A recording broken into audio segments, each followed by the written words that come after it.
This is the Cowboy State Daily Morning Show with Jake. The new way Wyoming wakes up. It's time to take a look at what's happening around Wyoming. From the Cowboy State Daily Newsroom, I'm Wendy Core.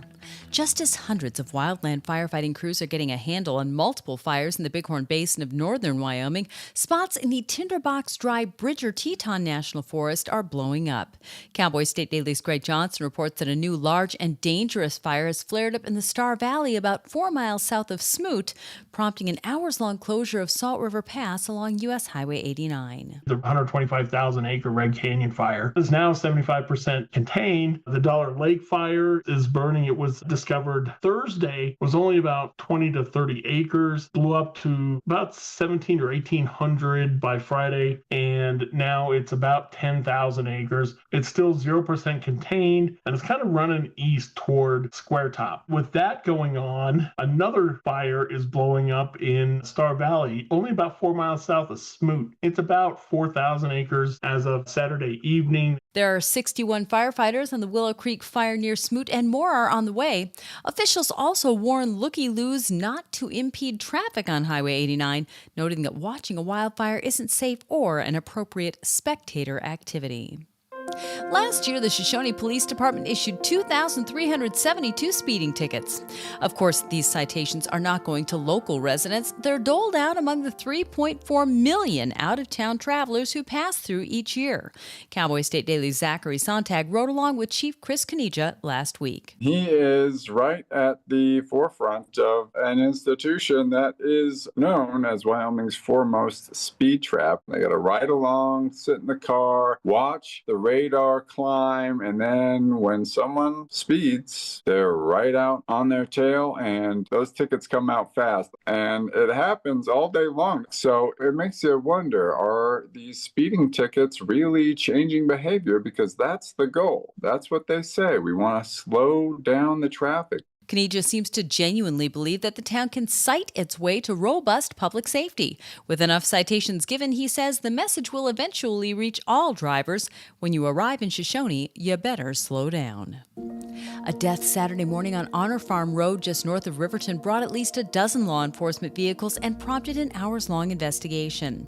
Cowboy State Daily's Claire McFarland arrived on the scene around 7 a.m. Saturday, where officers had discovered the dead body of a juvenile male who'd apparently been stabbed. Fremont County Sheriff's deputies and Riverton Police Department officers responded early, 4 a.m. to Honor Farm Road. Now that stretches alongside the prison farm. I was there while they were processing the scene. I watched them bag up a Nike shoe, a wad of fabric. They took copious photos. And then lastly, they put the youth on a gurney and the coroner took custody of the body. The sheriff's office on Saturday said that a lot of the witnesses and the suspects fled before investigators got there. No one is in custody as of Saturday afternoon, but law enforcement reports that the incident was specific to those involved and not a random act. I'll be back with more news right after this. The Wyoming way of life. There's nothing like it. And no financial partner like your local cooperative credit union to help you live life the way you want to. We help you save for a brighter future, borrow for your dream home, start your small business. We've got your finances, and you've got plans, so go ahead, pitch a tent, head for the rodeo, reel in a big trout, fire up the smoker. Wyoming's credit unions are here to stay and here for you. Nobody wants to hit an animal with a vehicle, but there are certain animals you definitely don't want to hit. A mule deer will bend a bumper, but a cow could literally cost you an arm and a leg or even your life. Cowboy State Daily's Andrew Rossi reports that size and speed matter, particularly when it comes to the survivability of a livestock vehicle collision. I think when most people are driving on highways, they're more concerned about hitting pronghorn and mule deer than they are hitting cows. But hitting a cow shouldn't be underestimated, because a mule deer, most will weigh around 200 pounds. Cows weigh around 1,000 pounds. And speaking to body shop owners who have worked on vehicles that have been hit by cows, they describe it's like hitting a brick wall. They couldn't think of a vehicle that wouldn't be shredded apart and torn to pieces by a cow stray. Hitting a cow is extremely dangerous, expensive, and life-threatening, and drivers should not underestimate cows and the possibility of running into one when driving through Wyoming.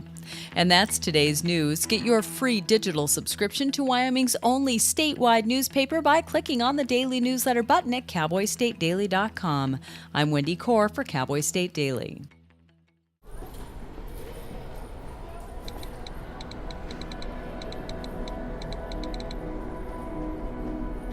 Some people judge a book by its cover, and if you're not what people are looking for, you're kind of like a reject.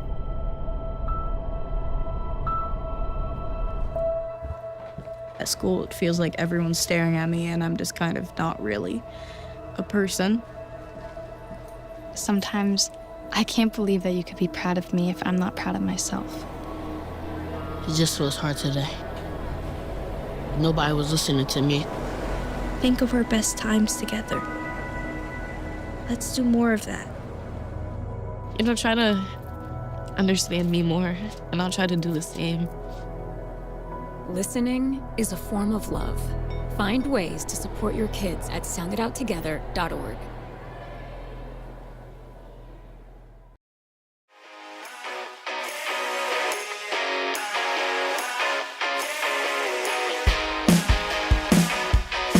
Yeah, good morning. Welcome to Monday edition of the Cowboy State Daily Show with Jake. It's August 25, and we're going to be covering the Shoshone speed trap, although we're going to be uncovering it very slowly. I mean, you better roll through there at the speed limit. I know they object to the term speed trap, but it's just semantics at this point. It's a speed trap. But yes, they want you to go to speed limit. It's your own dang fault if you're rolling too fast through Shoshone. I mean, the word should be out by now.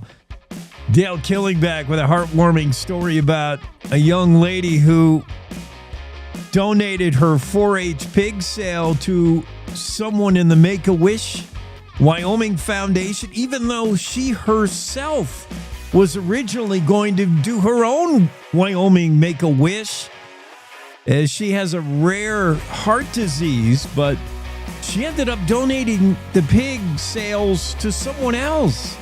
I mean, wow. Bullfrogs are a problem in Wyoming. Those cannibals, they'll eat anything. I didn't know Wyoming had a lot of bullfrogs, but they're coming. Star Valley, casting nervous eyes to the sky, is smoke down there and around the Smoot area. That fire is nasty. That's a real forest fire. Red Canyon fire, more of a grass fire, fast mover for sure, but it doesn't have the available fuels to sit and burn for a long time, not like a forest fire. I'm not trying to downplay the Red Canyon fire. It's destroyed a lot of fields, it's caused a lot of damage. It's a real fire, 127,000 acres now. Looking at 75% containment on that, which is good news. But the fire in Willow Creek is, that's in forest where you have tinder dry conditions, trees that are crowning. I mean, those kind of fires are nasty, and they do not go out until winter. This one, trying to keep it off the highway right now. Highway US 89 closed south of Afton. Nasty fire. 61 firefighters on that. They're going to need a lot more. You better have a few hundred by the time you're done. I think there's Nevada Team 2 Type 3 team is on it. That could transition to a Type 2 team if it keeps growing. Andrew Rossi has a great story about the worst smelling place in Yellowstone. Yellowstone's got a lot of areas that smell bad, and this one beats them all. We'll tell you where to avoid if you can't stand that smell of Yellowstone. I've seen so many kids, I mean, if you sit in the parking lot of Dragon's Breath, Sulphur, what's the name of it? Yellowstone. If you do the Grand Loop, and you're starting from the south and you're doing it counterclockwise, the first place you're going to encounter, the first major feature after West Thumb is, why can't I make this bigger? Okay.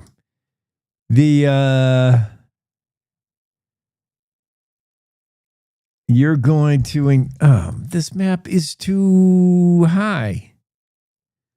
It's not a complete map. All right. Never mind. I'm coming back to it. It's Dragon's Breath, where the cave is belching. It's like pumping out steam. And then, yeah, all these maps are... I should have a map of Yellowstone just ready to go. Okay, I'm finding it. Mud Volcano Sulphur Cauldron area. I mean, note the name, Sulphur Cauldron. Sulphur. If you go there, sit in the parking lot of Mud Volcano Sulphur Cauldron, and you won't go 5 minutes before you hear the following exchange. Kid in the family, usually below the age of 10.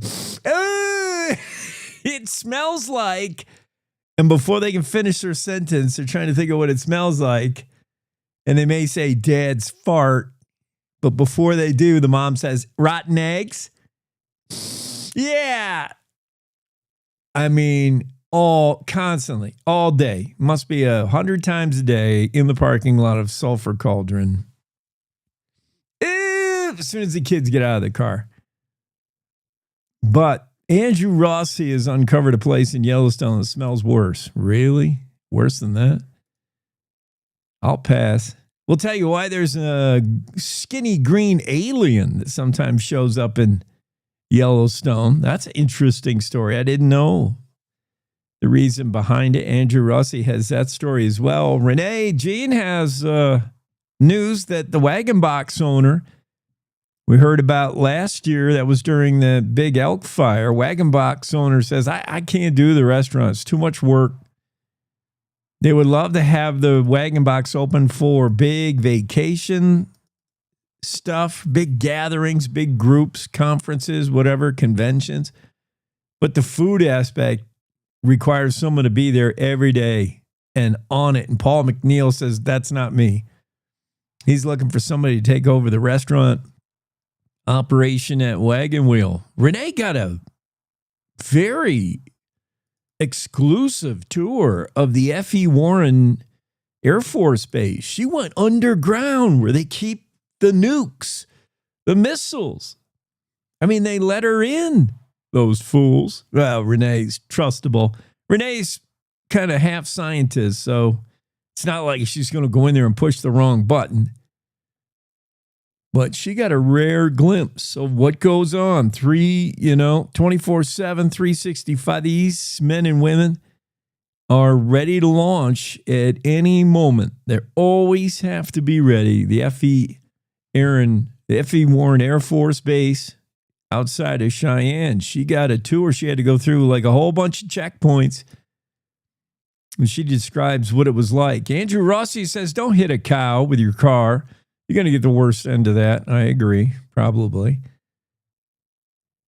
Dale Killingback, talk about Travis Clyde's battle to get back to 100% health after he experienced a welding accident. He had a welder blow up in his face.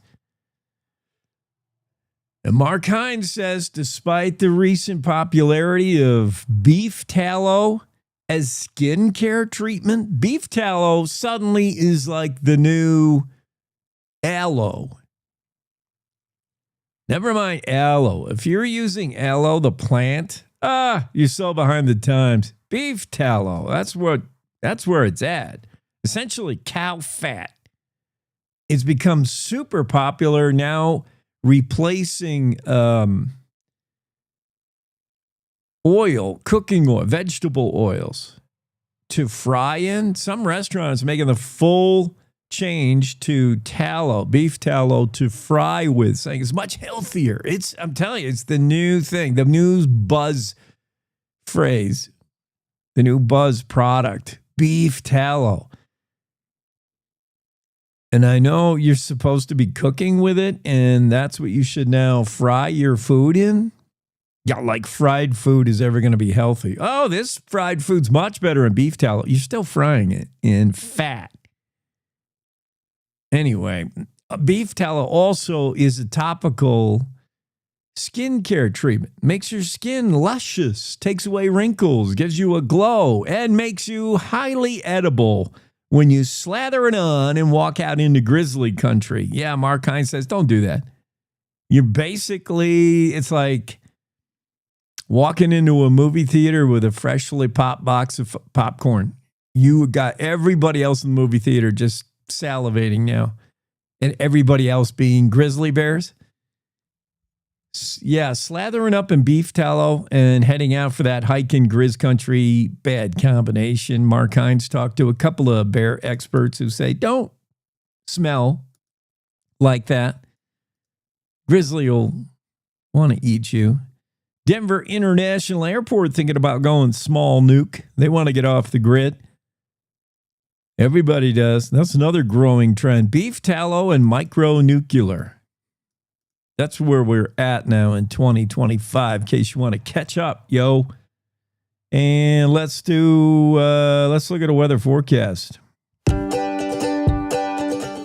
Here's what it looks like weather-wise across the state today. Mostly sunny in Casper, highs in the upper 70s. Chance of rain maybe in Lander in the afternoon. Otherwise, partly sunny, 80. Rain likely in Evanston with highs 76. Rock Springs, chance of rain 76 as well. Western Wyoming, Pinedale, patchy smoke. That's from that Willow Creek fire. Chance of rain in the afternoon. 72 the high in Pinedale. 74 in Afton. It'll be smoky.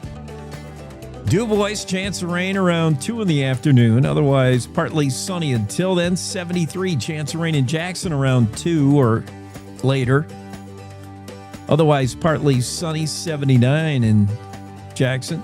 Thermop, mostly sunny, 83 today. Cody, 79, sunny skies. Rain's not getting up north, I guess. Starting in southern part of the state. Sunny at 75 in Buffalo. Sheridan, you'll top out at 82 with plenty of sunshine today. Gillette, 77 with abundant sunshine. Newcastle, 76, mostly sunny. Slight chance of rain early in Torrington. And then becoming gradually sunny, 79. Douglas, 80 with clearing skies. More and more sunny as the day progresses. Patchy fog in the morning for Cheyenne, but mostly cloudy today. The highs today in Cheyenne, you may not hit 70. 69. 71 in Laramie with rain likely. So you can see, that's interesting. I guess it's the other side of the divide that's seeing cooler temps. But not the rain. That's odd. So we'll have to talk to Don Day to figure that out. Rawlins, chance of rain about 4 in the afternoon, 76 the high. Yeah, it's hard to figure out who's getting what in the state. Some places sunny and 80. Some places rainy and not even 70. Wait, is that what I said for Cheyenne? Yeah, Cheyenne's high 69. You know, compare that with the 83 of, say, Sheridan. 82 expected high in Sheridan. 83 in Thermopolis. So up north, much higher temps. At least 10 degrees higher. 10, 12, 13 degrees higher than the state capital, Cheyenne. Why is that? Normally, Cheyenne, Laramie, down southern part of the state, normally they're warmer, especially when a cold front is moving in from the north. Usually it hits those northern towns first, Thermopolis, Cody, Buffalo. That's odd. All right. Well, there's our first question for Don Day today regarding weather. Why is it? Don't talk screw worm with Judy McCullough. She remembers as a kid what it did to the family's cattle. The screw worm, once eradicated years ago, is back. The flesh-eating New World screw worm. Oh, this thing is nasty. It's basically a fly that has really sharp teeth. That's how Zachary Sontag explains it. So gross. Judy McCullough, as a child, had to deal with a flesh-eating New World screw worm. She remembers working at her grandfather's cattle ranch in Oshodo, Wyoming, more than 70 years ago. She recalls, get this, I know it's early in the morning, barn walls splattered with blood and the pungent smell of chemical tar that was everywhere. That's how they fought the screw worm back then. Tar with DDT mixed in it. And it was the job usually of the kids to go paint with paintbrushes, paint that tar. She said little boys would run around with tar buckets and sticks and put tar on the brands and cuts where you dehorn to make sure the screw worm couldn't get in and deposit eggs. Oh, this is the last we saw of the screw worm in Wyoming in the U.S. was 1966. But it's back. NWS, New World screw worm with uniquely sharp teeth, Zachary says. Infect a variety of species, humans, cattle. And once eradicated, it's now slowly moving north again from South America to Mexico to hopefully it's not getting in the U.S. A lot of measures are being taken to make sure the New World screw worm does not make a comeback in the United States. Zachary has a great story talking to Judy McCullough. Remembers how horrific it was the first time around. Yeah, we don't want to do that again. Let's take our first break. Get Greg Johnson in here on the Cowboy State Daily Morning Show with Jake. Wyoming is a big state. There's so much ground to cover, so many stories to tell. But the Cowboy State Daily News team is up to the challenge. I'm Wendy Core, host of Cowboy State Daily Video News. Whether it's politics in Cheyenne, energy issues in the Powder River Basin, or grizzlies in Yellowstone, our talented crew of experienced journalists are out there finding and telling the stories that matter. What's the best restaurant in DuBois? Renee Jean checks it out. What's the most recent Supreme Court decision mean to our everyday lives? Claire McFarland explains. How is the upcoming elk hunting season shaping up? Mark Hines lets us know. Every day, I talk to the reporters who are covering the topics, issues, and people that are important to Wyomingites, and in our daily newscast, I bring you those stories. Tune into the Cowboy State Daily Video Newscast every morning, only on CowboyStateDaily.com. This is the Cowboy State Daily Radio Network. Hi. I'm your retirement fear. But don't be scared. You're still in pre-retirement. Does that mean I have more time to plan? Precisely. Here, this is pretirement.org. Retirement savings options? Potential tax breaks? Ooh. This isn't scary. I'm doing it. You got this.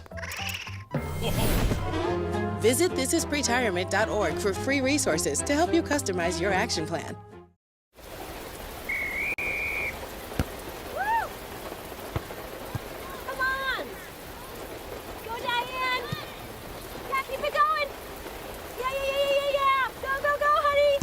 If you love them enough to drive an hour to cheer them on as they get beat 11-0 in the rain, then surely you'll check NHTSA.gov/the right seat to make sure they're correctly buckled in the back seat. Throw that ball, Diane! Woo! You got this! So as a technical sergeant, E6. I served in Vietnam in 1969. I am an U.S. Army veteran. Have you ever helped a fellow veteran? Of course. Yes. Try to always be there for each other. I do my best reaching out to my brothers and sisters in arms. Have you ever asked for help yourself? It's always tough, right? I can't say that I have. I mean, If you don't have someone to kind of help you guide those thoughts, it can be really bad. eventually, you just can't deal with it on your own.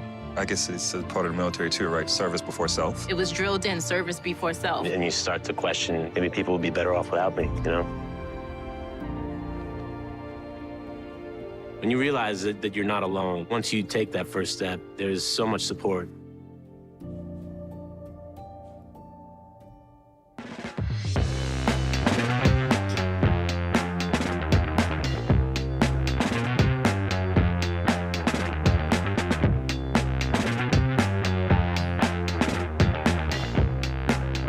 Cowboy State Daily Show with Jake back on a Monday. Greg Johnson here, managing editor of the Cowboy State Daily. Greg, do you do fantasy football? Yeah, I haven't for the last couple of years, but yeah, I traditionally have done it. You got to get back in it. Hopefully, well, the newspaper ought to get a thing going. I have draft this Thursday. Well, don't draft Shiloh Sanders. I was going there. Does the NFL just have it out for Prime and his kids? I mean, no, he deserved it, dude. Yeah, he threw a punch in a game. He's an undrafted free agent, so it's not like they're protecting a draft pick. And who knows? If maybe he's shown attitude or something throughout camp or whatever. You just don't know. Did you see the stats on him, by the way? Like, to defend his release, they showed the stats. 100% passing success rate for quarterbacks throwing his way during the time he was on the field. So in other words, he didn't get one interception, no incompletions on the guy he was covering. He was flagged for interference too in that game. Yeah, before he got ejected. Two penalties and ejection. His time on the field, he did very little right. I didn't realize he was undrafted. I thought he was a low draft pick. Yeah, Shiloh Sanders, brother of Shadur, is off that team, maybe out of the NFL. We'll see if anybody gives him a shot. There is a need for secondary. That'll be across the NFL. Interesting if anybody else gives them a shot. Yeah. I tell you what, the most Brown things ever would be for the Browns to find that would be the Browns all over the place, right? Because nothing is gonna keep Shador in line more than I think having his brother. And maybe his brother can be his driver. If he's capable of driving the speed limit. Maybe he could be his interpreter. Whenever I hear an interview with Shadur Sanders, I'm like, this is the dumbest guy I've ever heard. He's terrible in interview. Terrible. I can't even describe when he's talking. He doesn't refer to himself ever. He's always a we, like NASCAR. We're just having an up and down camp, and I don't know. He's just really odd. I tell you what, with the cut down coming by tomorrow, I think I'm interested to see. You got to wonder if Shador is going to make the roster or not. Oh, he will. Are you kidding? He has value. Oh, and I just heard a quote from, I don't know if it was their coach or their GM. It had to be the GM. And they say, you really going to leave 5 QBs in the room when the cuts come, or 4 or whatever? How many do they have? The old man, Flacco, 2 kid draft picks, and the former and Pickett. Yeah, they have 4 for sure. And they got 5 total. 5. And he said, well, it's the most important position of football, quarterback. So, yeah, I'm not going to I might not have, 8 linebackers, but 5 QBs, yeah, no problem. He's set. That was a quote from somebody of the team saying it's the most important position of football. I don't see having too many quarterbacks as a problem. Well, only one can play at a time, and then you got one starter and you got 4 frustrated dudes. That's why you don't have 5 quarterbacks on the roster when it's all said and done. You're hitting every spot. Most teams only have 3. Yeah, and the trend has been going with 2, and then you can just find somebody in an emergency. Yeah. Well, you can designate someone an emergency quarterback. Yeah, because you need the other positions you're more likely to get banged up at. You can't have enough wide receivers. You can't have enough corner. Everybody gets hurt. Maybe you get one on your practice squad. Yeah. You can't afford to carry a QB4 who just rides the Peloton on the sidelines all game. You need, well, I can't tell the NFL how to do things, but I did see Shiloh is looking for work. It would be the most Browns things ever. That should be like a saying now in real life. That's the most Browns thing ever. Did you see that little leaguer who's like a full-grown adult shut down Nevada? First time that a non-U.S. team has won the Little League World Series since 2017. China, the Chinese Taipei team beat Nevada 7-0 behind the pitching performance of Lin Chinsei, who throws 82 miles an hour. He's 6'1", and he throws gas. Wow. Did he like shave after the game? Yeah, like people are questioning. Some people are, parents of the teams that he has beat, that he's just mowed through, are saying, this Chinese kid is too good. All these Karens. Well, sorry, that's sports. He's good. But there are some questioning. I'd like to see the birth certificate. This kid's 6'1", throws 82 miles an hour from a mound, by the way, that's closer. There's less distance between the mound and home plate in Little League. So the equivalent is like facing a pitcher that throws 107 miles an hour. And these poor kids from Nevada are just trying to foul fastballs off. One hit. Yeah, he was dominant.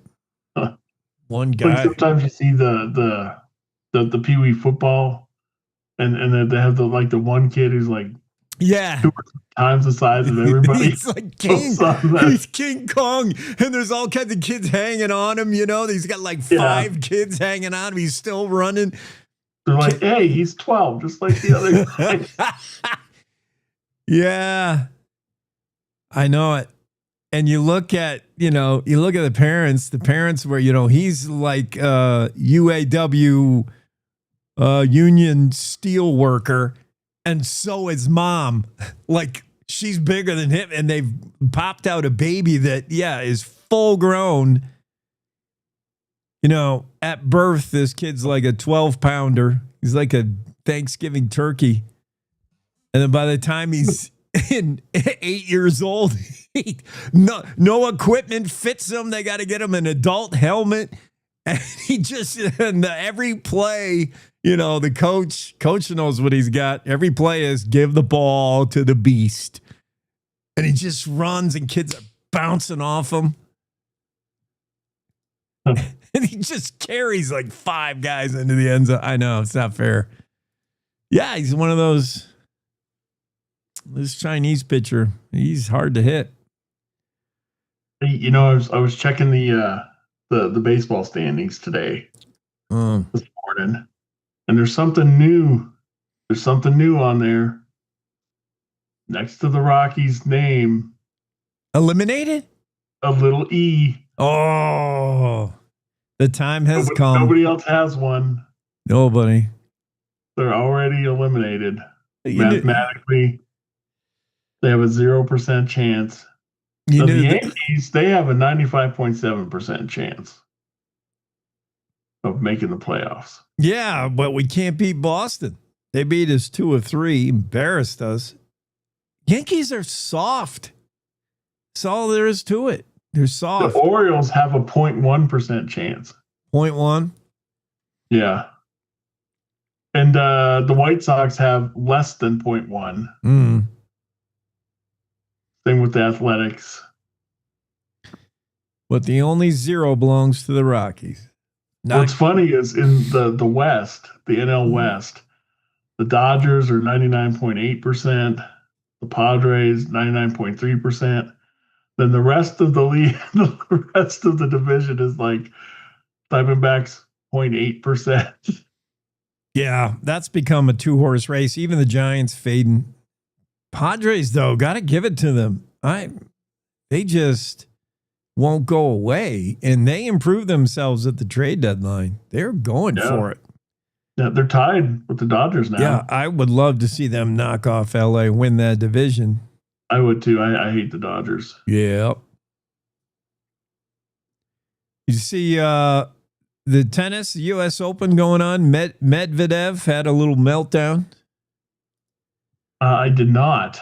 I don't really pay attention to tennis. I don't either, unless it's something big like this. You know, I used to when I was younger. Yeah. Not like really into it, but I would watch it because there was like McEnroe and Borg and Andre Agassi and of course McEnroe was entertaining to watch anyway. Yeah. Yeah, he was fiery. Well, Medvedev must be taking a page out of McEnroe's book because he went up to the line judge and kept repeating over and over, "Are you a man? Are you a man?" You know, he wanted a call. He wanted a call to go his way. It turns out a photographer had accidentally walked onto the court as Medvedev was getting ready to serve, or the other guy. I thought one of them was getting ready to serve. And the photographer walked on the court, and the judge is like, "Hold on, get the guy off the court." And then the line judge, you know, the dude in the big chair, he makes some call. I don't even know what to call it. I don't follow tennis. And he said, serve something violation. And Medvedev just goes haywire, walks over to the line judge. He's like, "What do you mean? This?" And they kept saying, "Are you a man? Are you a man?" And then finally he turns to the crowd. He's playing it up, turns to the crowd. He's like, "Yeah, this judge wants to go home. He wants to go home early." He's then he smashed his racket. You know, he did one of the McEnroe things. Yeah, he was John McEnroe all over again. Wow. Did he get like penalized a point or anything? I don't know. I didn't look that far. I just wanted to see the video of him getting all mad and then smashing his racket. I don't know if what happened. I think he ended up winning. I mean, Medvedev is like one of the top dudes. No, he lost. No wonder he's really mad. You know who you should try to get this week? What? Get on the Zooms is Trent Weitzel. Trent? They're on their way out this weekend, Labor Day weekend, to defend their title of best wings.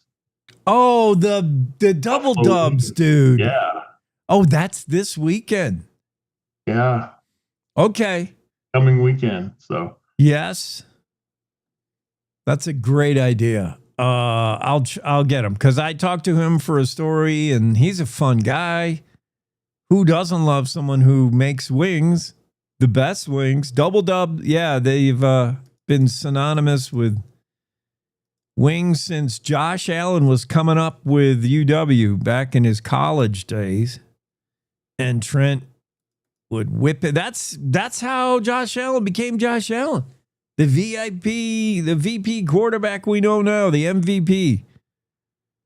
It was the wings, dude. Red Bull doesn't give you wings. Trent Wetzel gives you wings. And he gave Josh Allen wings, and Josh Allen played so great for the Pokes. And Josh Allen never forgot him. He continued to order wings even when he was up with the Buffalo Bills, and Trent's tailgates the Bills games with his wings. And he's won the awards at the annual wings thing, which, of course, is in Buffalo, where they invented the buffalo wing. That's fun. All right. Yeah. Well, actually, they invented the chicken up there, I think. Yeah, it goes that far back. Buffalo, New York invented the chicken. Buffalo's where the chicken was invented. At least that's where they bred the first chicken with a wing. Before that, they didn't have wings. They just ran around without wings. Yeah. And then people in Buffalo said, that bird would be tasty if we could just get some wings on it. So they bred the chicken to have wings, and now the wings are breaded. And boy, they taste good when Double Dubs does them. It's all in the sauce, of course. And I was reading the thing. You know who the coach of the Cowboys is now, right? Brian Schottenheimer. No, but I know the owner, Jerry Jones, took a shot at the Bills. He said, when's the last time they won a Super Bowl? And he said, they're good. They're okay. They're in the top third of the NFL. He took a shot, that guy. So what about the coach? Schottenheimer. Well, it's interesting now. You got sons of these coaches that, you got Shanahan's, Kyle Shanahan, you got Brian Schottenheimer, and it just flashed back to his dad. Remember his dad, Marty Schottenheimer? Yeah. Coached the Browns, coached the Chiefs. He coached around. I think the Chargers at one point. But and you remember that whenever you got into the playoffs and everything, John Elway always beat him. I mean, he must have hated to see John Elway. Right. Out of the Super Bowl a couple times. He did it with the Chiefs too. It's like it seems like every time it's like John Elway just had his number. Yeah. Well, it's becoming that way for anybody in the Buffalo Bills organization. No matter what they do, Mahomes beats them. They'll never get past that hump, as some people say. Yeah, I think the Chiefs are a little bit on the downslide. I mean, not that they're not good, but they're not, dominant like they were. Right. In fact, a lot of people, most of them that I've seen, they're picking the Broncos to win the division this year. Oh, come on. Really? Yeah, they're good. Well, yeah, they anticipate they'll have the best defense in the NFL. They're good. Bo Nix didn't play like a rookie last year, and they say he's made strides. They got him a tight end. Yeah. I heard some stories saying Bo Nix is not all that, and watch for a big decline in his game this year. I don't know. I mean, the Broncos are going to be very good, but a lot of it, you wonder how much of it is hype. When you hear the Chiefs are not going to be as good, you wonder how much of that is hype. I don't think it's hype at all because they showed it like last year. Yeah, they're vulnerable. Yeah. Yeah. I mean, the Broncos, yeah. I mean, the Chiefs needed like some free play or something to beat the Broncos last year. Yeah. Yeah. But I don't know. It's good that they're not like the Rockies though, and you're not going into the season thinking, they're going to be the worst team ever. I think the trending arrows, the Chiefs are not what they were, trending down arrow, and Broncos certainly trending up arrow, but have they closed that gap to win the division? Well, I don't know if we're there yet. We'll see. We'll see. I'm just glad that, the Raiders are still the Raiders. So yeah, some things you can always depend on.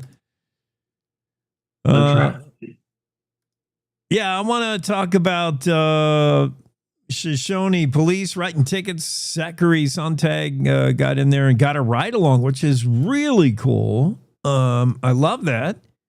And we really get in to see how the sausage is made there in Shoshone and the speeding tickets. And he had some numbers like it's always been urban myth.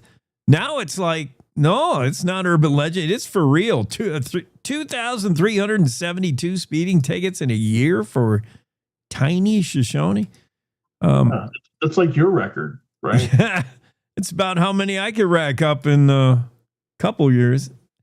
No, I know to slow down in there. I got the message, and the Shoshone Police Department, who consists of the one chief of police, hopes the message is out, but apparently not. There's always going to be some newbie, uninformed, who tries to roll through that town at 48 miles an hour, and that ain't going to work.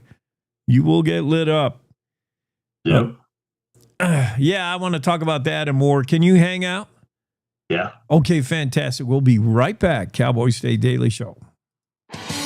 Want to stay in touch with what's happening around Wyoming? I'm Wendy Core, host of the Cowboy State Daily video newscast. From Mountain View to Upton, from Jackson to Cheyenne, our reporters are out there finding and telling the stories that matter. Every day, I talk to the talented journalists who are covering the topics, issues, and people that are important to Wyomingites.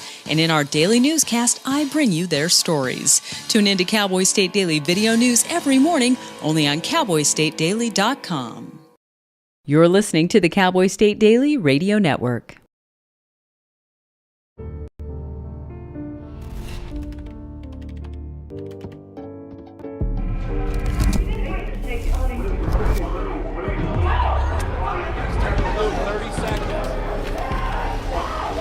I'm an ex-drug dealer, and I'll be your sub today.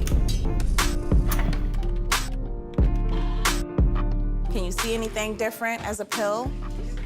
No. You don't know? Fentanyl is being mixed into everything now. There's only one thing that will save somebody's life. That is naloxone nasal spray. Fentanyl, it's cheap, it's potent, and it's profitable. Why would drug dealers put a lethal dose of fentanyl in drugs if they know it's so harmful? Really just all about the money. I just didn't realize that one pill could change your whole life. More kitchen now.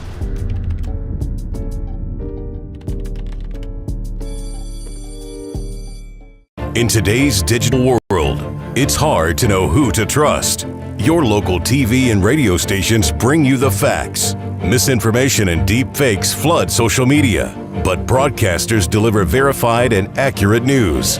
For news, emergency updates, sports, and entertainment, turn to your local stations. Text TV to 52886 and urge Congress to support the vital local journalism broadcasters provide. Did you hear? Todd's in the hospital. Who's Todd? He got a collapsed lung from vaping. He thought it was cool. Not cool. Promise you won't vape, Emma. It can lead to a lifelong addiction, and we can't be friends if your lungs collapse. Bogus. Wacky sitcom teens aren't the best people to talk to your kid about vaping. Hey, you got a minute? You are. Start the conversation with your child about vaping today.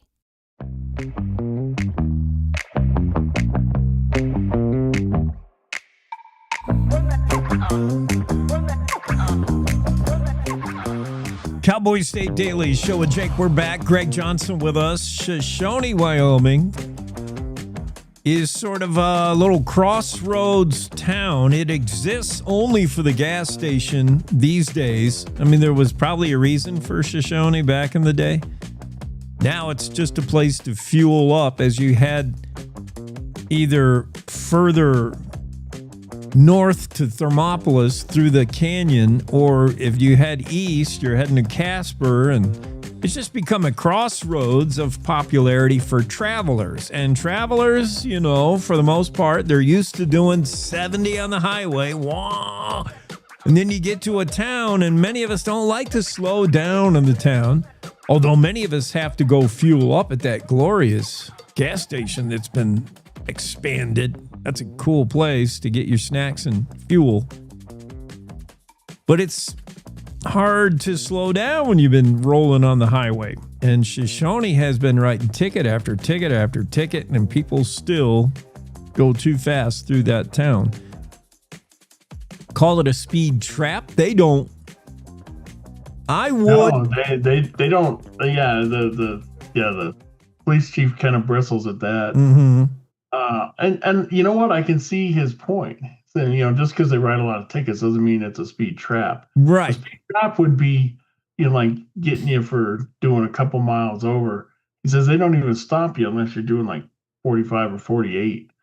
You know, I think it's like a 35 zone or something like that.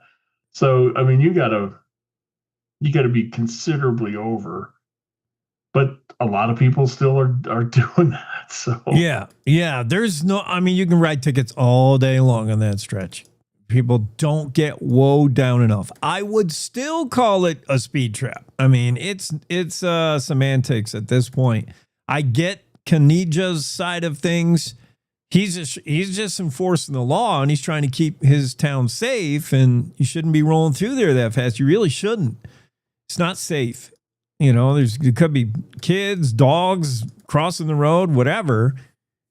But the frequency, the understanding that people are coming through there, and here, you know, speed trap is, you know, the police guy on his motorcycle hiding behind the billboard and purposely confusing speed limit signs. Like all of a sudden you go from 55 to 30 and, you know, and you have very little room to get down that fast. And then the cops know it. That's speed trap, like from the South.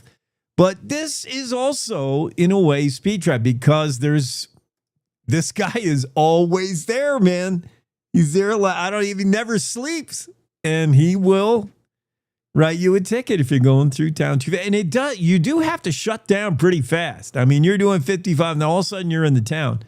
It's not like Thermopolis, though, where you're coming down this steep grade and you don't want to get down to 30. You're doing 55 and you're coming straight down into Thermopolis. All of a sudden you hit that 35 sign. You're like, I can't woe this RV down. I got a ticket there once. But Shoshone, yeah, you got to be careful.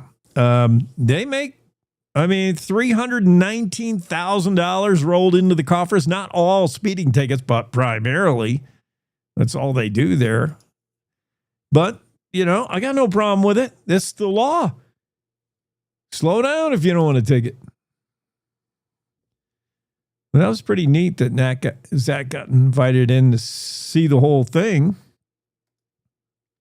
Yeah, and he really paints the picture. Zach gets the ride along and he talks to the chief of police. We'll talk him right through a typical stop. He'll say, look at this guy. He's driving a new car, which shows him how fast he's going up on the right there in LEDs. Like he knows, he just doesn't care. Well, I'm going to light him up. Whoop! And the kicker of the story is Zach received a speeding ticket on his way out of there after writing the story. That would be fun. I love the line about that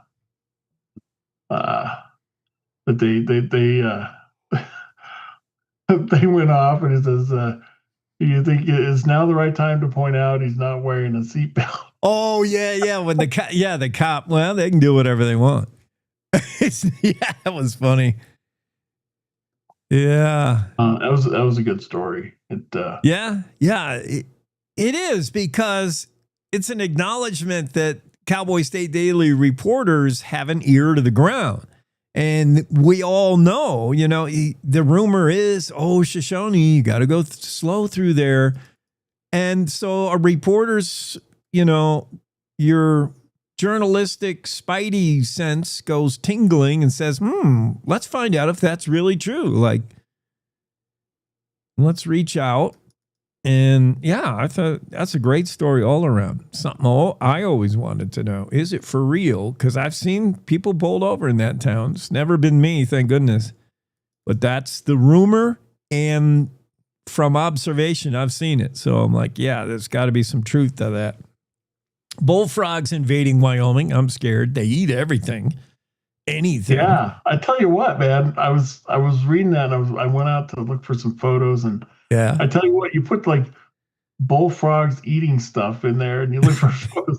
It's scary. They do anything. I mean, they eat snakes, they eat other bullfrogs.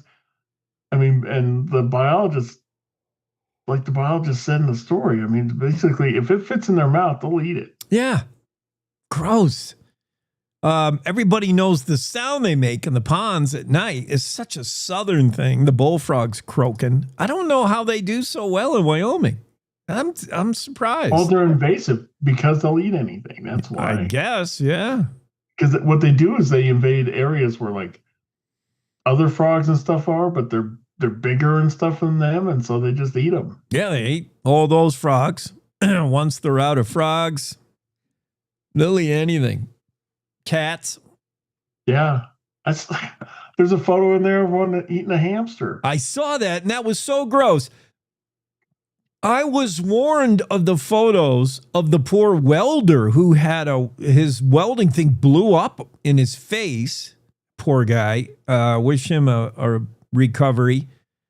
There's a GoFundMe. We don't know how well this family is insured, but this welder who he's like half cowboy, half welder, Travis Clyde, and fractured his skull. This welding explosion burned him to the bone.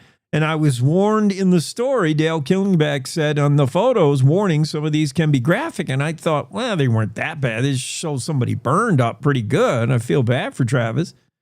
But I thought the grossest photo of the day in Cowboy State Daily was that bullfrog with a hamster hanging out of his mouth. It wasn't gross at all. I was shocked. That's nature, dude. I was alarmed. I landed on the story, and the first thing I see is this poor hamster. And I'll share it with the people watching our video. The bullfrog, obviously, in this photo, has a perfectly good mealworm to consume, but he's like, screw that. I'm going right up the food chain. I'm eating the hamster. Yeah, I mean, on the wild, they eat mice. They eat all kinds of stuff. That's gross. Yeah. Anna Louise, that's gross. We're gonna blame it on her. Good story though. I didn't know bullfrogs would be a suitable habitat or Wyoming would be suitable to the bullfrog. I thought it'd be too cold for the most part, but bullfrogs eat the cold. If it starts snowing, the bullfrogs will eat that. They eat anything. Any other stories that were the fires, Greg? That grass fire, Red Canyon, looks like getting better containment numbers on that. That's good news. Meanwhile, a pretty major highway, US 89, closed down there around Smoot, south of Afton. And that's the Willow it's Creek open fire. again. It was closed for several hours Saturday. Yeah. They closed it, but it just shows you that it's close to the highway there. Yeah. I know it's not one of our stories, but it caught my eye. Did you read about this ATM scam that's going around in New York? No. This apparently there's this youth jobs program. There's like thousands of kids in this youth jobs program, and they give them these cards as, they pay them on these cards. Oh, right. They're paying under the cards. You can go to an ATM and and get cash what you've earned. Yeah. At most a few $100. Apparently there's something broken with these cards because these kids were going to the cards and emptying the ATM machine, sometimes for like, $20,000 or whatever. It would just let them take everything in the machine. Oh, that kind of theft is so tempting because you're like, free money. It feels like a victimless crime. That is really tempting. If you're only supposed to get out your earned pay, which is $250, and all of a sudden you're like, let me see if I did, $2,500, and it does pay you out, like, oh man, it's free money. Yeah, and they get just keep doing it until the machine's out of money. Yeah, well, there is a victim, I guess. Some bank somewhere is going to make good on that, but oops. Yeah. I love it. It's like Monopoly when it says a clerical error in your favor. It's not your money. I know, but it's hard. And you're taking it. It's hard. You could track, who's doing it with those cars. Oh, yeah. Them? Do you kick them out of the youth program for being dishonest? I know. That's a tough one. Who amongst us would not be, would like, and what are you going to do when it shoves it all out into that thing? Leave it there? Say, well, I didn't earn this. No, you're going to take it and then think about it for a little while. And then, I don't know. All right. I'm going to go to the ATM. I'm going to check. All right. Who could blame you? See you, Greg. Have a good Monday. Yeah. Cowboy State Daily Show, top of the hour news break. Catch you on the other side. It's time to take a look at what's happening around Wyoming. From the Cowboy State Daily Newsroom, I'm Wendy Core. For nearly 2 decades, Darren Clifford fought wildland fires on the front lines, enveloped by smoke, heat, and flames as he used shovels to build fire lines. However, his career fighting these fires has come to an end after years of battling wildfires fought back. Now 42 years old and living in Lander, Clifford needs a lung transplant. But Cowboy State Daily's Jackie Dorothy reports that he's channeled that passion for fighting wildfires into keeping people informed through his Caught the Firebug Facebook page. He's sharing the fires that are happening across America, and he is also offering advice and his expertise to those that want to prevent these fires from happening in their own backyard. Clifford said he's among an alarming number of wildland firefighters who've been medically discharged and now suffer severe issues from exposure to toxins in the smoke. The Minuteman missiles under F.E. Warren's control have been ready for blast-off every second of every minute of every hour of every day for decades in the rural fields of Wyoming, Colorado, and Nebraska. For anyone who's ever wondered what happens in the underground bunkers that house the controls to the nation's nuclear arsenal, Cowboy State Daily's Renee Jean was given an extremely rare opportunity to tour one of those underground capsules from which America's missiles would be launched if they were ever needed. They built this stuff in the 60s and the 70s. So to me, it felt a lot like I'm on this time travel trip. The elevator could be a TARDIS. And then you get down there and it's dark and it's dungeony. And then the air, they keep it dry. It didn't taste good. You know, it was kind of dank and musty tasting. Everything in there is just really old. The cost of repairs and updates is driving replacement of the Minutemen system, as well as the sense that the nation's overall technology will be outstripped by adversaries like China and Russia. The planned installation of the new LGM-35A Sentinel system is estimated to cost around $141 billion. Well, after the Cowboys football season ends this fall, a key University of Wyoming Plaza fixture across the street from War Memorial Stadium will go into a renovation mode, one floor at a time. But when it returns to full operations, as the university's class of 2027 prepares to graduate, the Hilton Garden Inn in Laramie will have rebranded itself as the UW-themed Graduate by Hilton Laramie.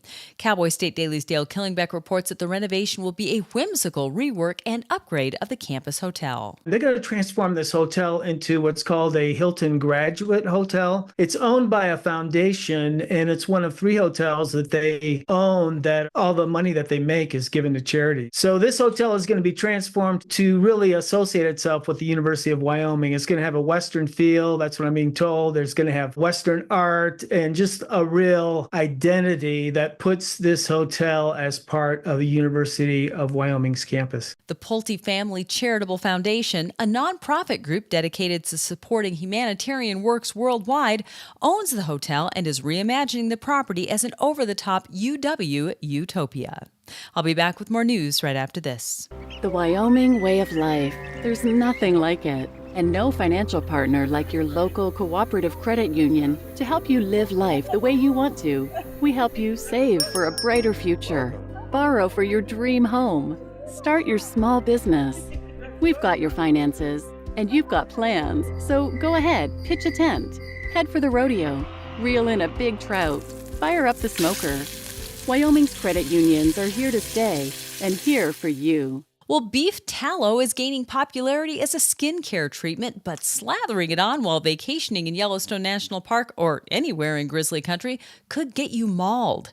Grizzlies have a keen sense of smell, many times better than that of dogs, and a retired federal ecologist told Outdoors reporter Mark Hines that if the wind is right, it's likely a grizzly could smell a hiker with beef tallow moisturizer from 5 miles away. They're really packed with a lot of vitamins that are good for your skin. What I heard from bear biologists was absolutely not. It's cow fat, and that's like ice cream for bears. If you're using a beef tallow skincare routine, don't do it if you're planning on going into grizzly country, because you're essentially turning yourself into a walking piece of bear bait. From a grizzly's perspective, somebody oiled up with beef tallow would be like putting out a bucket of buttered popcorn at the movies, an invitation to chow down.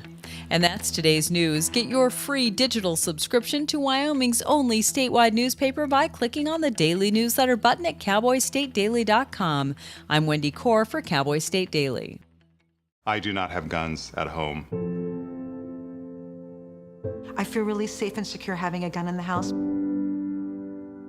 Judge, my opponent is completely disregarding almost half of my arguments which I respond to. Communities must step up Laws and alone protest cannot against this stop a normalizing. bullet. Our community must educate and push back against all that violence. Every individual needs to be aware of what they can do to keep kids safe. I completely disagree. I'm not gonna listen to points that are completely ridiculous. Point of inquiry.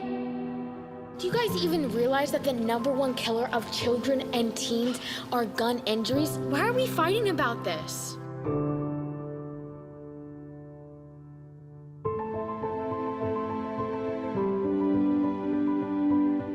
We have a serious problem in this country. There is no adult in this earth that wants children to die. I worry for my kids.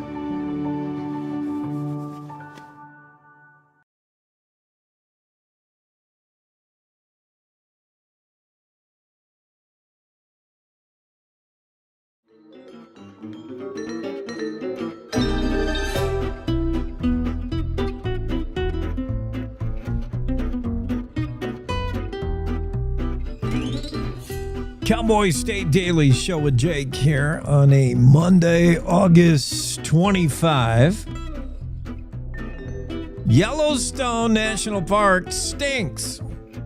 No, those aren't the latest Yelp reviews, although they could be. Have you ever seen some of the purported bad reviews for Yellowstone? I don't know if they're real or not. They might be fake news. Yellowstone National Park. I had it bookmarked once.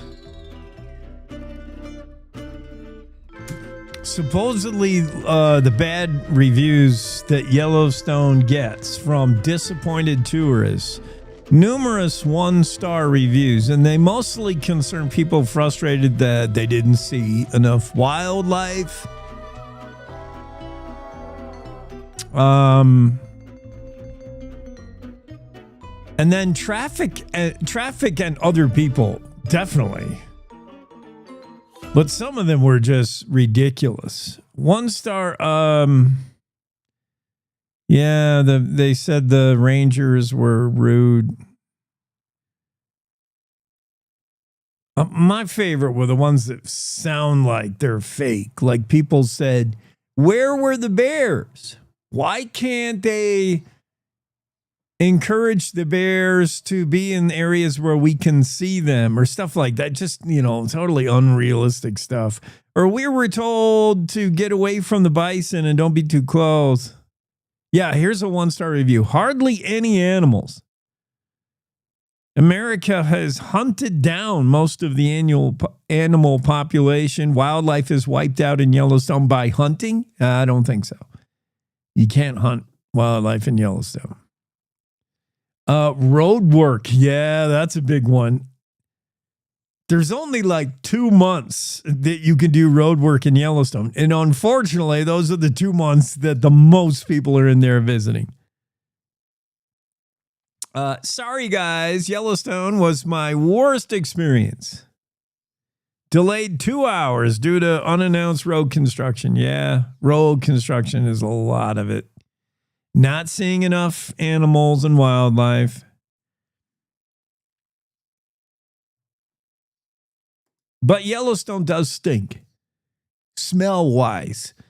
And it's all the sulfur. And it's all the brimstone, fire and brimstone going on in Yellowstone.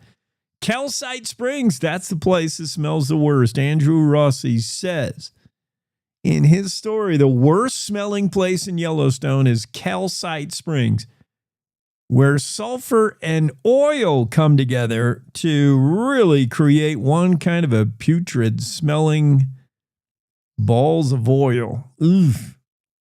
Calcite Springs, way up there in the northeast part of the park, not very well visited, really. So you'll be alone if you want some elbow room in Yellowstone.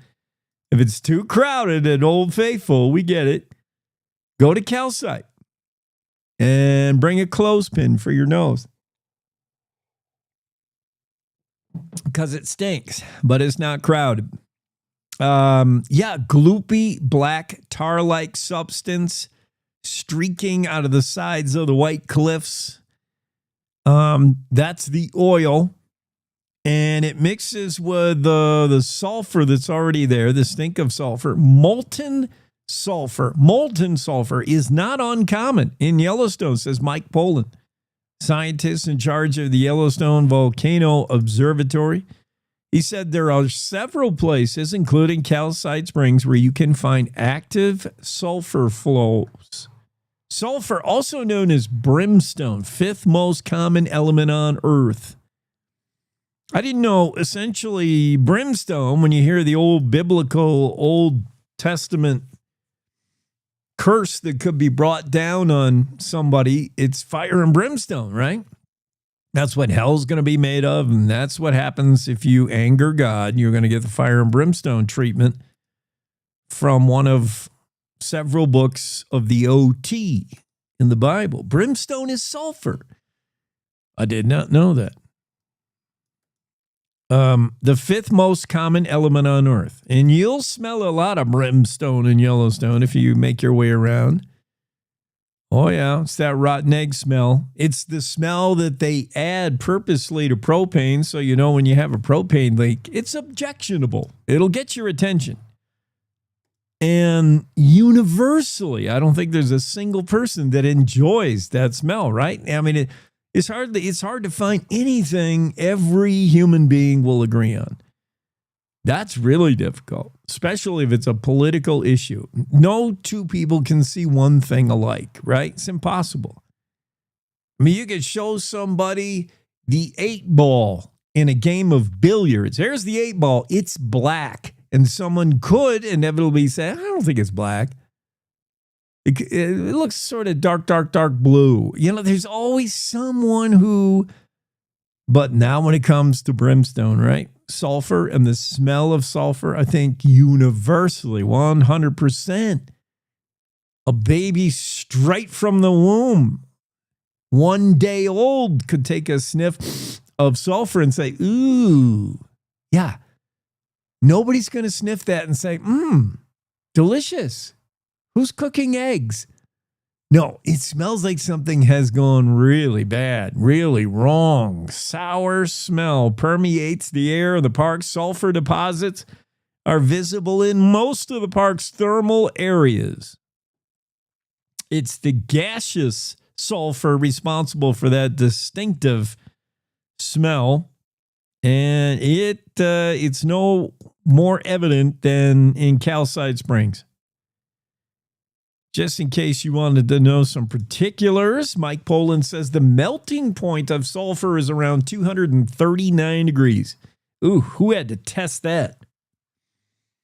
Some scientist with a poor sense of smell, I hope. That's a lot higher than 212-degree boiling point of water. Mike Poland said it's not uncommon for hydrothermal areas like Calcite Springs to have enough heat to melt sulfur, and that's when things start getting stinky. Cinder Pool, for instance, a hot spring in the Norris Geyser Basin, got its name from the condensed cinders of molten sulfur. Did you know the blackness is because when sulfur is exposed to air, it turns black? I didn't know that either. Why has the molten sulfur at Calcite Springs turned black? Poland said when molten sulfur comes into contact with the air, it turns black. That's why you get these black deposits up there, Cinder Pool, or up there in the calcite Springs area. Gross. Plus, as an added bonus, as an added feature, you have petroleum. Yeah, there's actual oil reserves in Yellowstone. No company is lining up to tap them, though. That's a federal park. Petroleum, this same oil-bearing geology underlying Wyoming is present in parts of Yellowstone, said Mike Pola. So when that mixes with the sulfur, extra stinky, according to Poland and Andrew Rossi.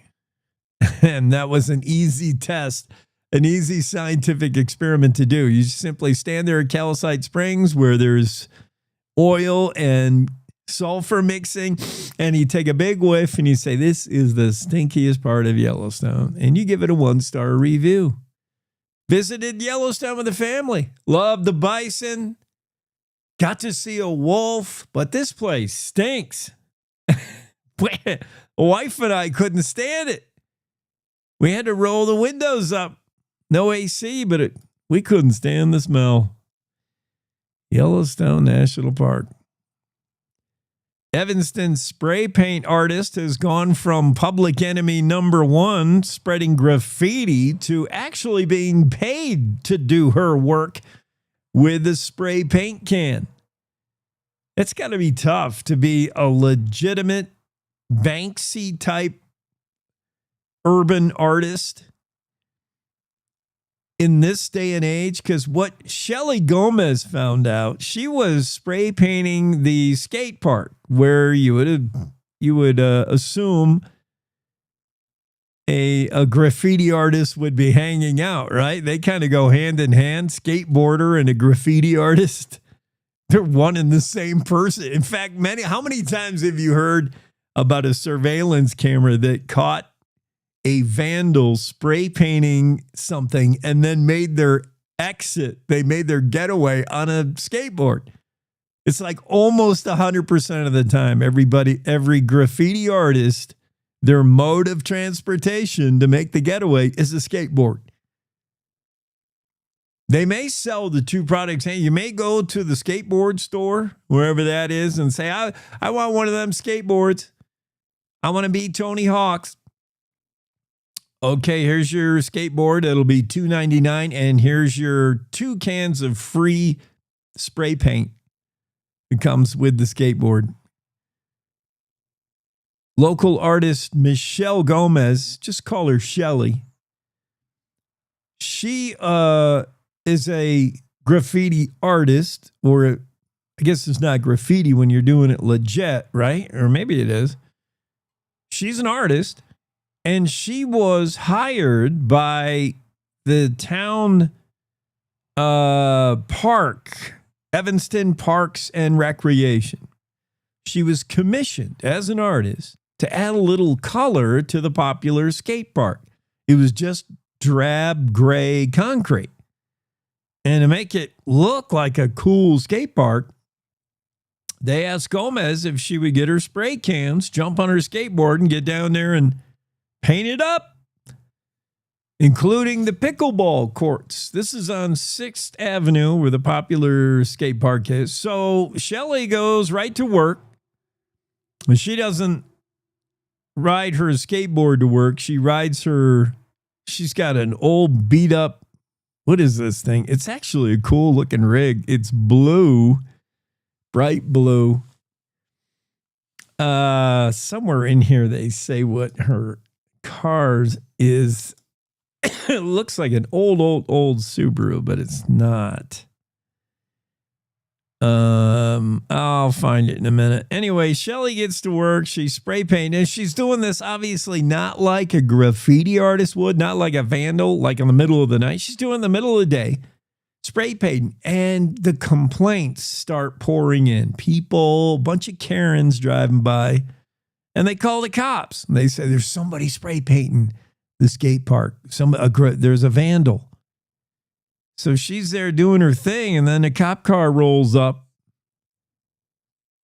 And Shelly said people really started paying attention when I started working on the pickleball walls. I guess it was like a handball court that had walls. She said it's a busy street.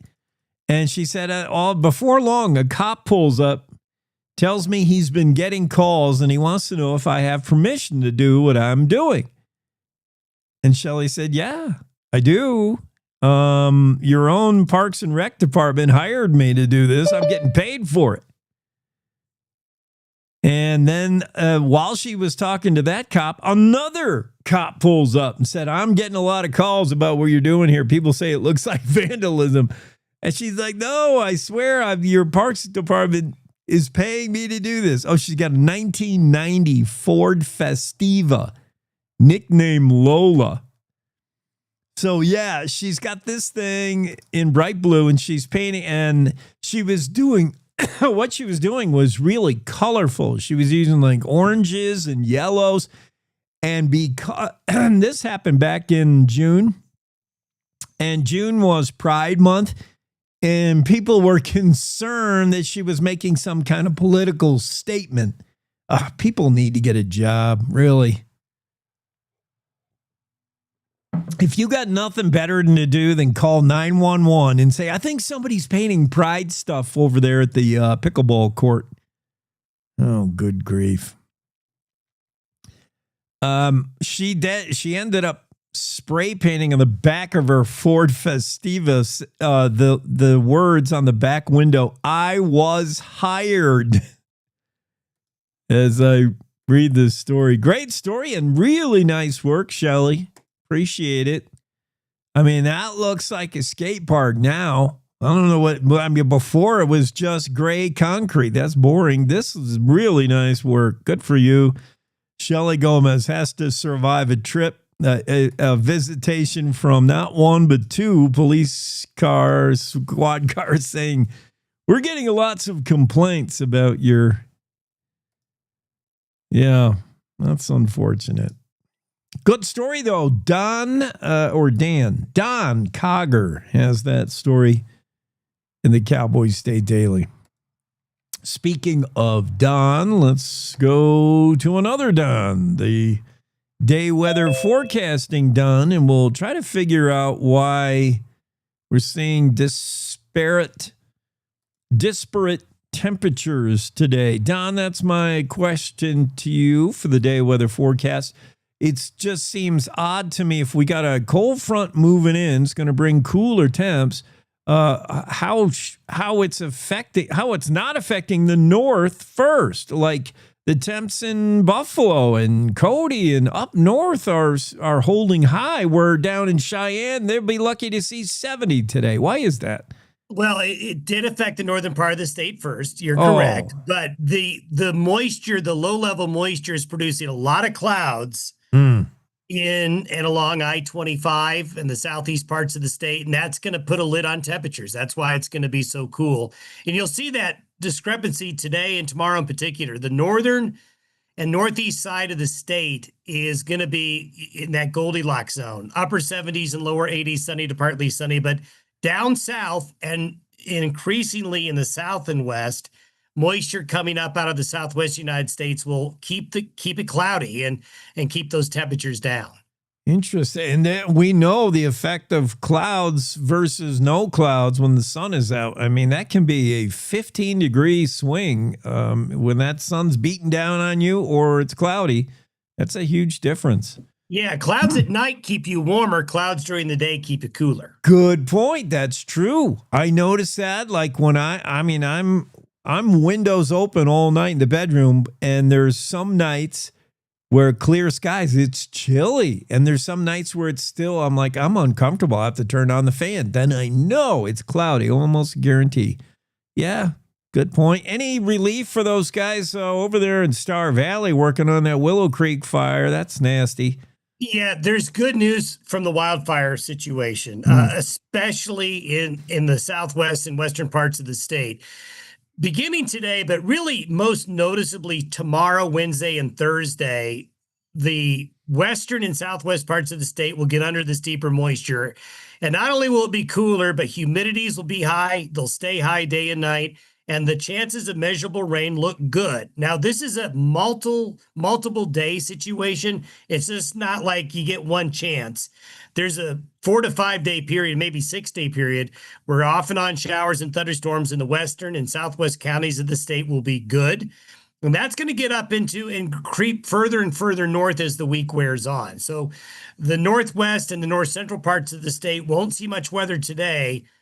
Tomorrow, and especially Wednesday through Friday, the rain chances go up statewide. So really, we're fortunate that we're heading into the last week of August with not hot, dry, high pressure, but high pressure with moisture trapped under it.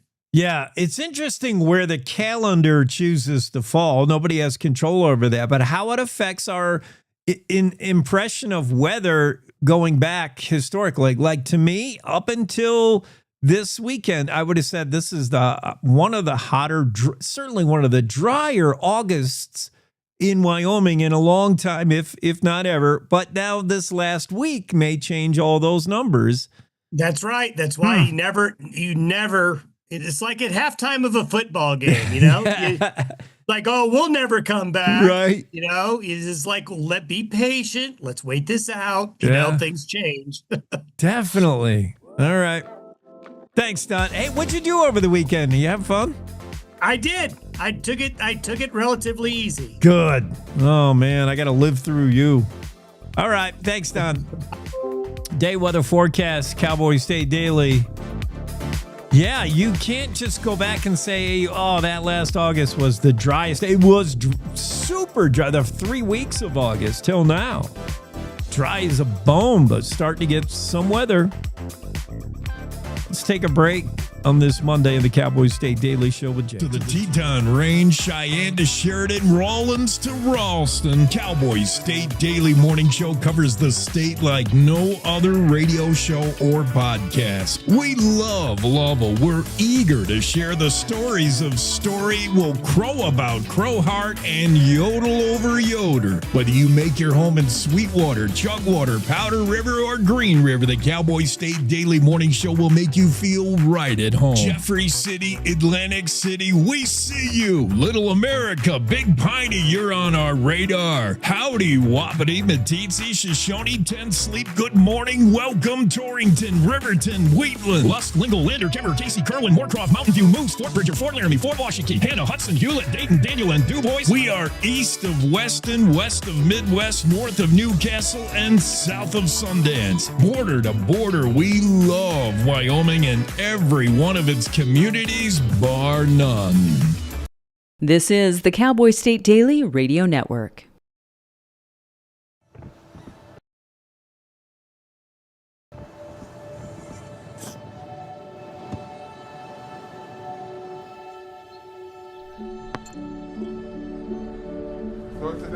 I don't remember how it started.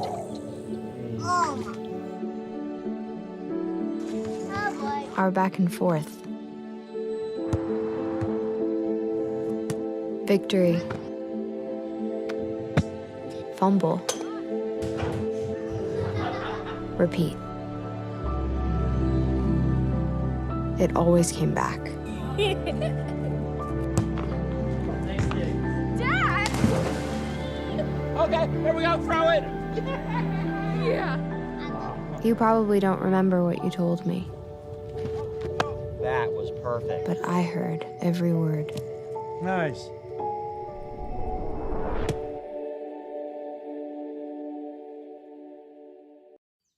Jason, let's go see your room.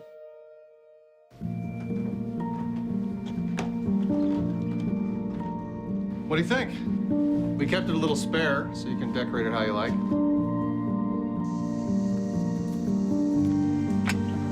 Dinner! Go? Excellent. Soccer is fun. Yeah, I saw you guys out there.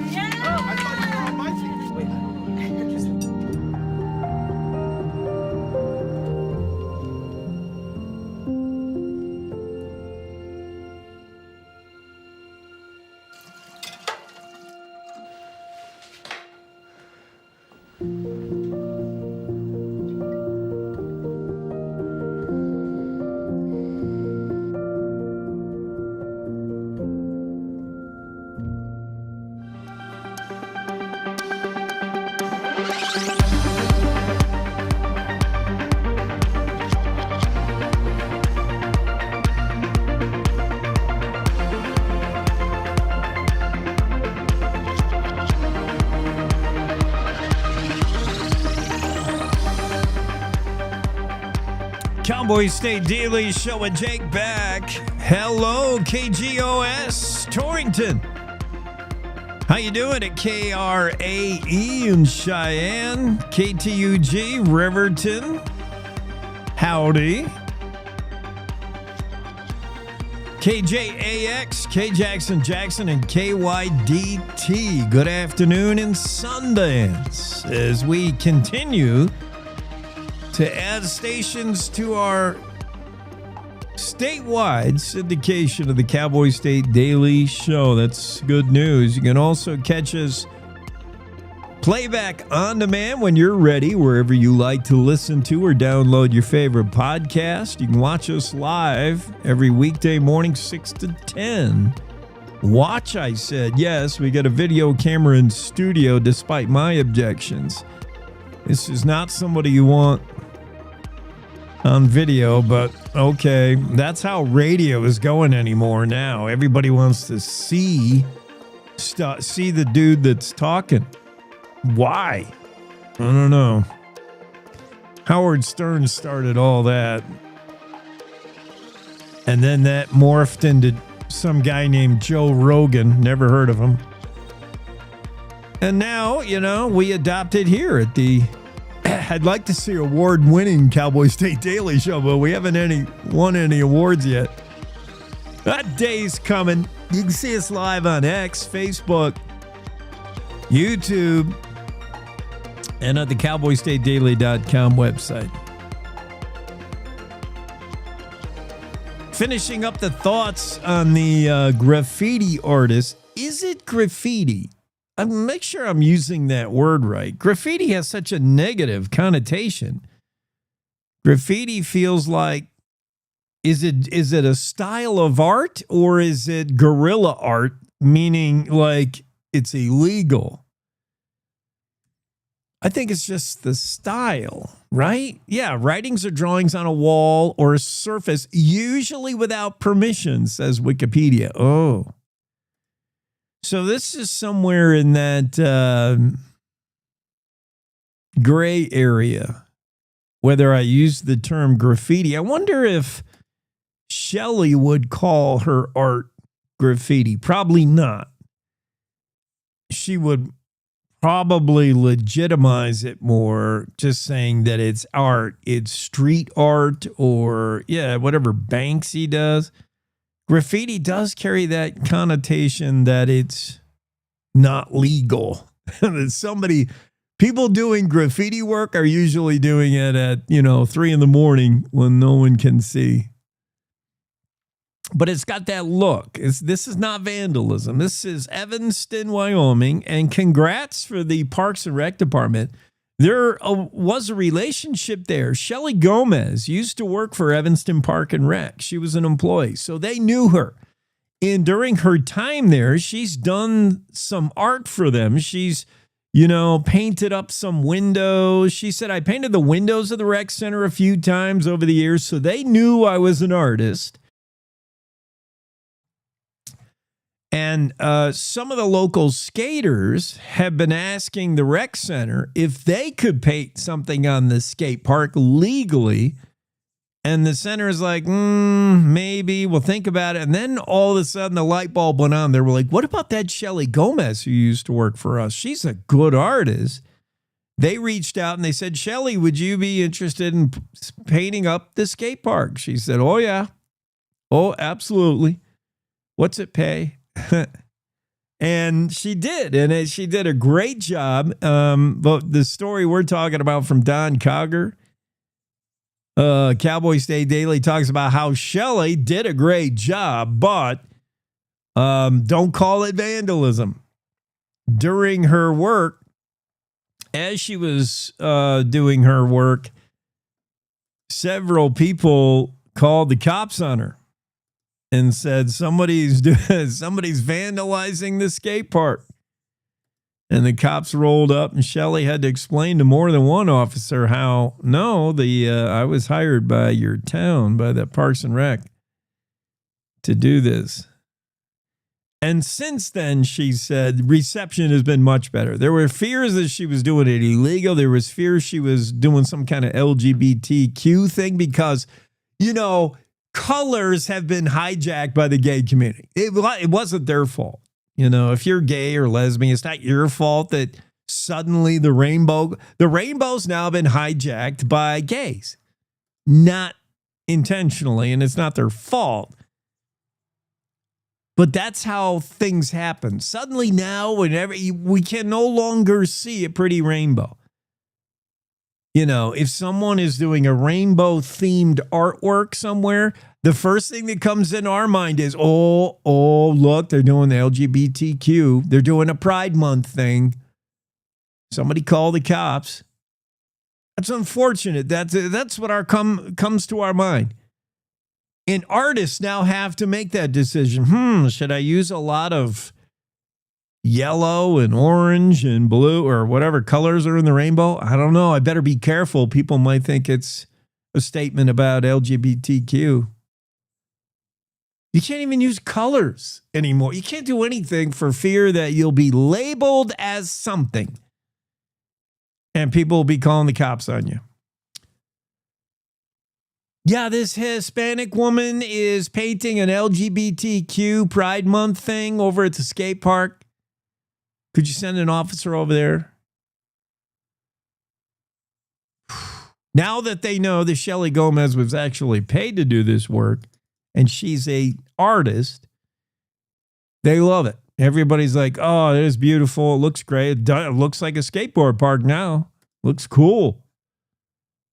She brightened up the park that before that was gray concrete. Alicia Melchior is the recreation division manager of the Parks Department. She said the office had been brainstorming for ways to brighten up the park for years because it was just gray concrete. And we've been trying to improve the park. We were thinking about it. And then she said, Melchior said the skating park was a sad, sad gray place. I can imagine. And she said, then we had this idea. What about that Selena Gomez who used to work for us in the Parks and Rec? Let's commission her to go out and paint it. And she did, and it looks much better. The park looks great.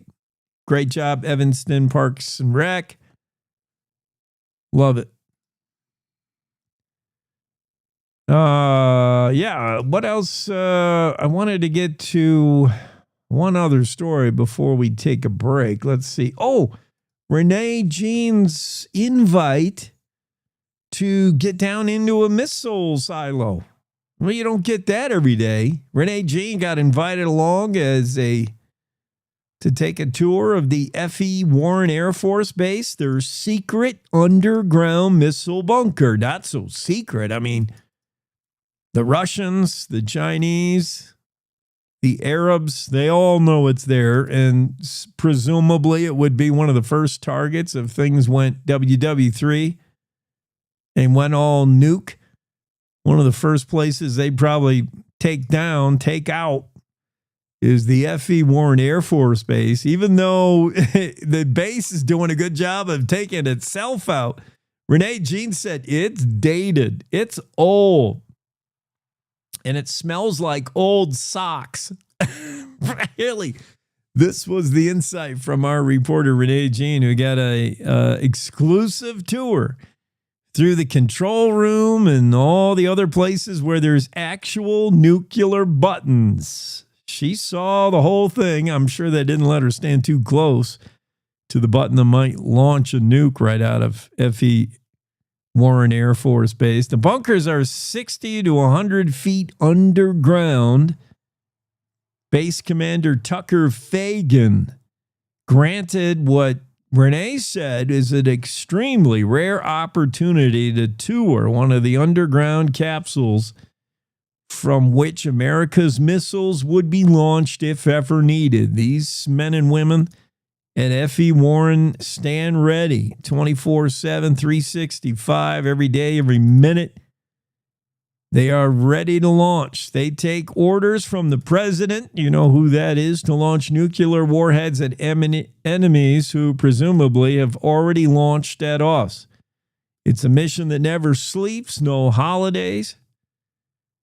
Renee Jean's takeaway was there are a lot of checkpoints with heavily armed dudes. Airmen stand all, as she said, kitted up. They got the Kevlar. They got the assault weapons. Yeah, I would be careful. I would have my paperwork in order at the checkpoint. Hopefully Renee was able to show her golden ticket. Yeah, I'm good. I'm good to get in. And she did note her other takeaway, a lot of checkpoint. Her other takeaway was it's dated. She's like, these facilities is old. The technology, everything in it, the lounge area where they had television and board games. The board games are all from the 1960s. No, that's me saying that. Have they made a board? Has any board game been invented post 1960? Old televisions.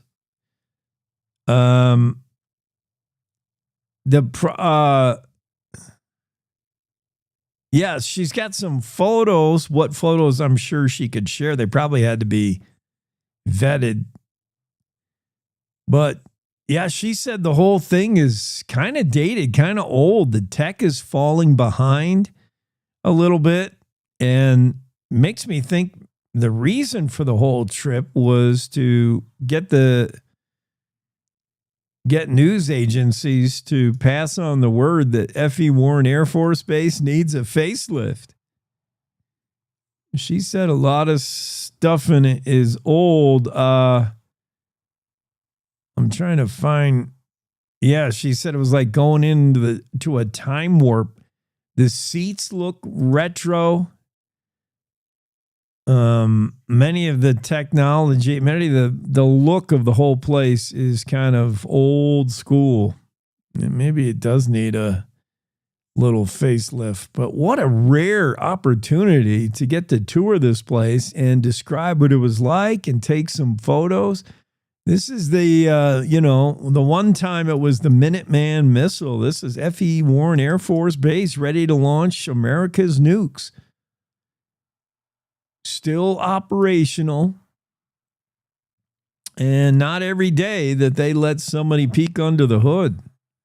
Very cool. Good. And thanks for the story, Renee. That's on the Cowboy State Daily. Renee Jean writes the story, and it's headlined Inside an F.E. Warren Air Force Base Secret Underground Missile Bunker. Really cool. She said there's also 2-person teams, man, equipment old enough to be in a museum, ready to press the nuclear button at any time. Excellent story. We got to get out of here for a quick break. Let's do that as we work our way through a Monday here, August 25. It's Cowboy State Daily Show with Jake. Coming right back. Wyoming is the Cowboy State. From corner to corner, there are so many stories to be told, and more cowboys and cowgirls are turning to the Cowboy State Daily News team to keep them in touch with what's happening both locally and in other parts of Wyoming.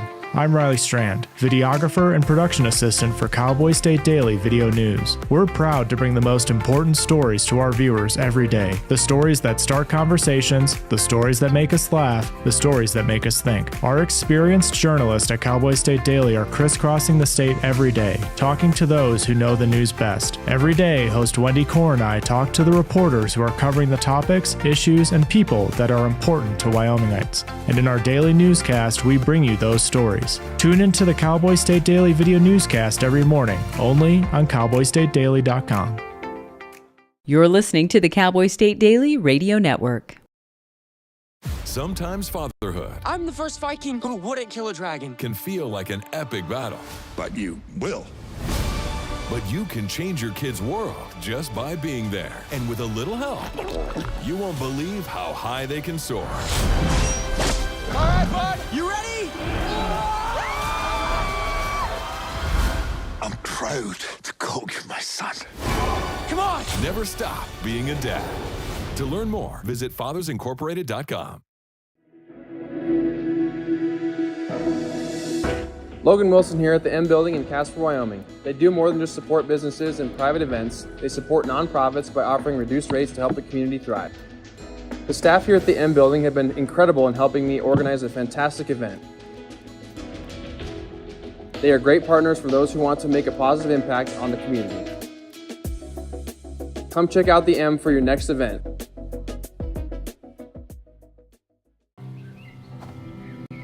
For decades, I've taught you everything I know.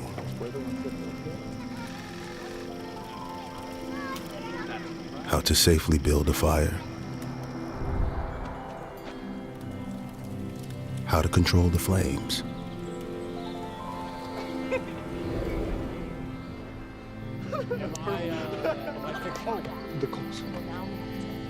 What to do with hot coals. How to secure your chains. There's no sparks.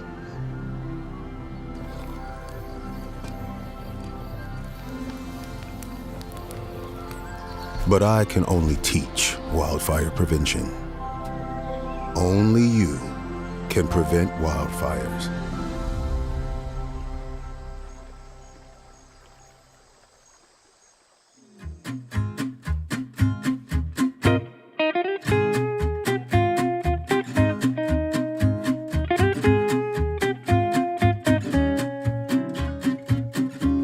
Well, everybody going nuclear. Nuclear. How did Bush used to say it? Didn't he get ridiculed for the way he pronounced nuclear? It was so new then. He didn't.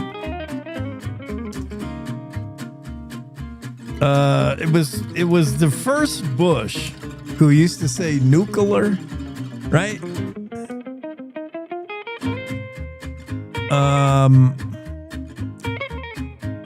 Yeah, I even have the interwebs has a video clip of it.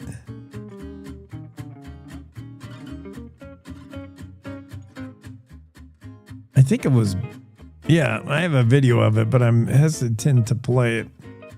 The whole world going nuclear suddenly, especially these smaller modular reactors, SMR. You're going to be hearing a lot about these in the future. These SMRs, small modular reactors. So instead of 3 Mile Island, instead of Chernobyl, instead of these giant facilities doing nuclear, empowering, huge cities, we're taking nuclear to the streets, man. We're taking it to smaller manufacturing, smaller purpose, smaller designs. Denver International Airport is considering nuclear power to fuel its operations and future growth. That's a great example. DIA. And why is it they don't want to be called DIA anymore? Suddenly they want to be Denver Airport. They've been getting off the DIA, but I still call them DIA. They're interested in doing these small modular reactors, and this seems to be yet another perfectly suited customer for SMRs. And SMR is what they're proposing to do up there in Bar None. That California company is one of two, and there may be more. It's one of two that I know of that are on the forefront of this technology. Nutrient. There's Nutrient, and right? Is that the name of them? Yeah. And there's one other heavyweight in the game, and they're both kind of trying to position themselves to be the SMR manufacturer. And Nutrient wants to get a foothold in Wyoming at Bar None. Some people are worried about nuclear, particularly the storage of spent fuel. And this proposed SMR in Bar None would manufacture mini nuclear plants. They would be as big as kind of an HVAC unit. If you ever seen one on the roof of a building, like a high rise, the huge HVAC unit, they'd be about as big as a railroad car. little smaller maybe, like a bully barn. And that would be enough to nuclear power a college, a airport. It'd be perfect. DIA's got the right idea. Denver International Airport right now, I'm sure they're pulling power off the grid. Down there in Denver, what county is DIA in?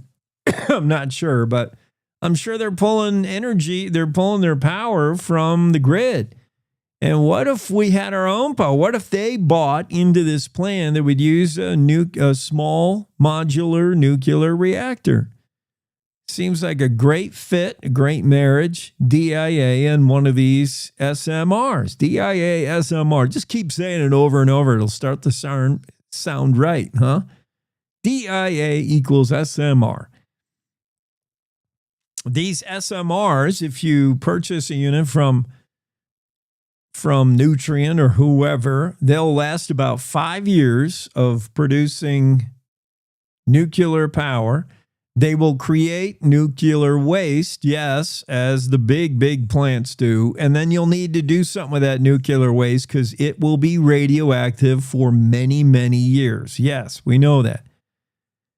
And the hang up so far and bar none is the worry that Nutrient, if they sell these little SMRs to DIA and they sell them to whoever, at the end of 5 years, these DIA will say, take back your waste. And they put it in these like containers that are similar to, propane that you're going to grill with.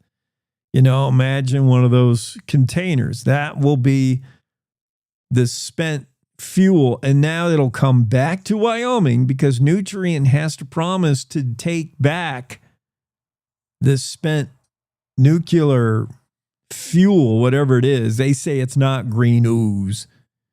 And they'll have to take it back. It'll have to be shipped back to Nutrient in some safe way in bar none, if that's where they are. And they'll have to bury it there or dispose of it there in bar none. And that's why some residents are saying, wait a minute, we want some more answers. This sounds weird. This sounds like The Simpsons Green Ooze episode. But if we can get all that worked out, this does seem to be the future where you'll have facilities like Denver International Airport operating and getting all their power for operations from one of these SMRs, small modular reactor. The announcement, DIA announced this month, it would hire a firm to study the feasibility of building or assembling a small modular nuclear reactor on its grounds. Part of the airport's goal to become the world's greenest airport and achieve energy independence. So you see where they're going. They're calling nuclear green. Interesting. Green normally you associate with the solar and the wind. And they want to achieve energy independence, which means they don't want to be, beholden. They don't want to have little control over what the energy company says their bill is. Here's your bill this month. Yeah, they want energy independence. I get it. The announcement sparked widespread attention, prompted DIA to delay the search after the Denver City Council got involved. Basically, Denver City Council said, wait a minute. We didn't know about this. Nearby neighborhoods started squawking and complaining to the city council.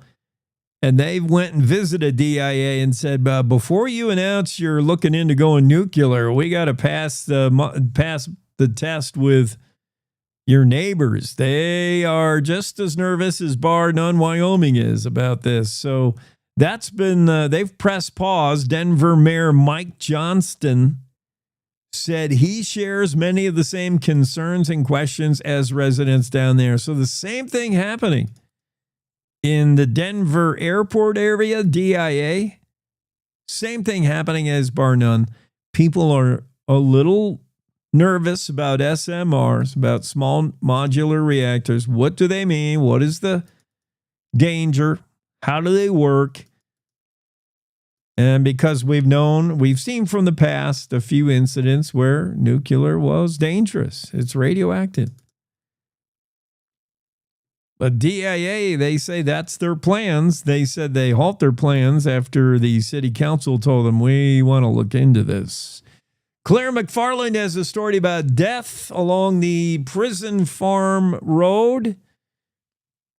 The Honor Farm that's in Riverton, just north of Riverton. There was a death Saturday morning reported. Seems to be a stabbing. We're still trying to learn more information. At least a dozen law enforcement vehicles, hours-long investigation. Claire McFarland was on it the other night. Early Saturday morning, one juvenile male reported unconscious, had apparent stab wounds.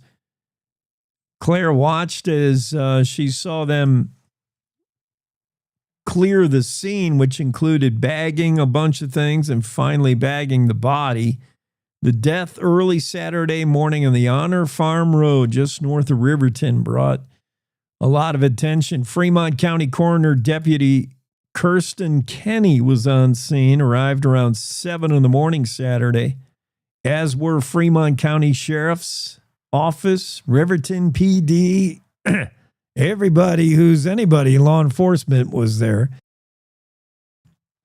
Investigators blocked off the area with yellow crime tape, and one body. Still don't have an ID on the victim, but apparently there were no reason to alert the public. There were all common people knew each other gathered there from what we're piecing together.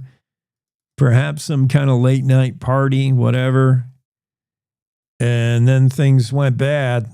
And a high-pitched scream, somebody got stabbed, everybody dispersed. In other words, ran away from the cops, and you got one dead, one deceased. Riverton Honor Farm Road, that incident over the weekend, Claire McFarland was on it. Andrew Rossi says, don't hit a cow with your car.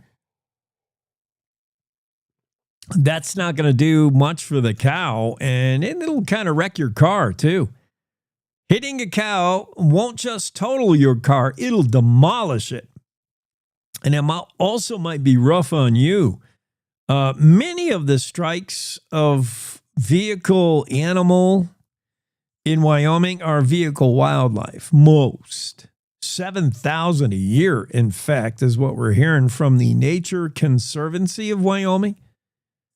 They report more than 7,000 wildlife vehicle collisions in Wyoming every year.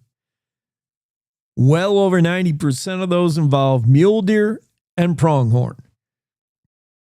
Those are the two animals found near a road, on a road, crossing a road, and those are the two animals most likely to be running across the road. Elk, thank goodness for them, usually move a little bit slower.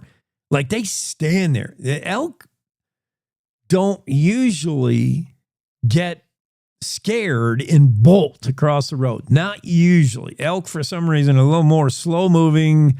They don't worry about traffic. Mule deer are just dumb. They're, 1 minute they're standing quietly watching traffic whiz by, eating along the road. And the next minute they're all of a sudden in a panic and they're running across the road for no apparent reason. And that's why they get hit a lot. Plus, people don't, watch. People are terrible drivers. They're not attentive. Pronghorns, similarly, it's the speed of these animals. When you encounter them on the road, they're not often just standing there. They're bolting across the road, and there's almost no chance that you're going to avoid them. There's no time. And Andrew Rossi, I guess he decided to look into what happens if you hit a cow or a feral horse. Sweetwater County Sheriff John Grossnickel told Cowboy State Daily, hitting a cow is devastating to your vehicle. You're talking about a 1,000-pound animal. He said, I think it's easy to underestimate the size of a cow when you're driving down the road at 70 miles an hour, but the impact's going to get your attention. Oh, yeah. And size, speed, survivability. Grossnickel and Andrew Rossi just have a chat about what it's like to hit a cow on the road for whatever reason. It just came up in the news cycle. And knowing Andrew, he probably thought, I wonder what happens if you hit a cow compared to a, pronghorn. Probably a big difference. Andrew was right. There is a big difference. Cowboy State Daily Show continues after top of the hour news break for our affiliates. We'll see you on the other side.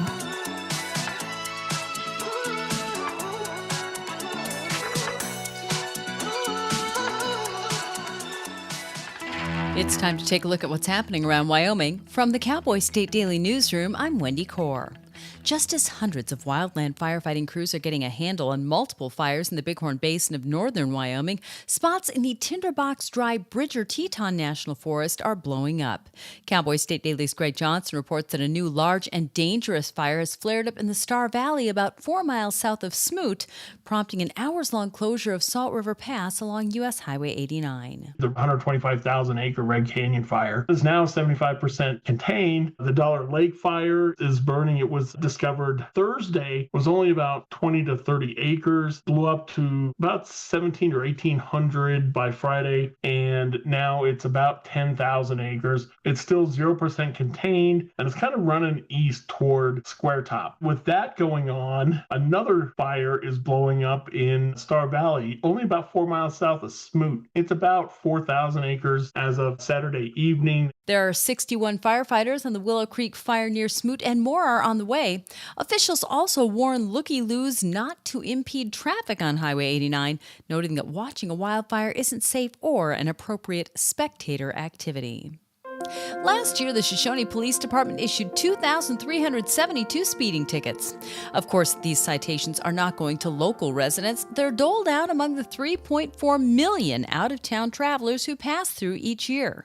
Cowboy State Daily's Zachary Sontag rode along with Chief Chris Kanija last week. He is right at the forefront of an institution that is known as Wyoming's foremost speed trap. They got to ride along, sit in the car, watch the radar climb, and then when someone speeds, they're right out on their tail, and those tickets come out fast. And it happens all day long. So it makes you wonder, are these speeding tickets really changing behavior? Because that's the goal. That's what they say. We want to slow down the traffic. Kanija seems to genuinely believe that the town can cite its way to robust public safety. With enough citations given, he says the message will eventually reach all drivers. When you arrive in Shoshone, you better slow down. A death Saturday morning on Honor Farm Road just north of Riverton brought at least a dozen law enforcement vehicles and prompted an hours-long investigation. Cowboy State Daily's Claire McFarland arrived on the scene around 7 a.m. Saturday, where officers had discovered the dead body of a juvenile male who'd apparently been stabbed.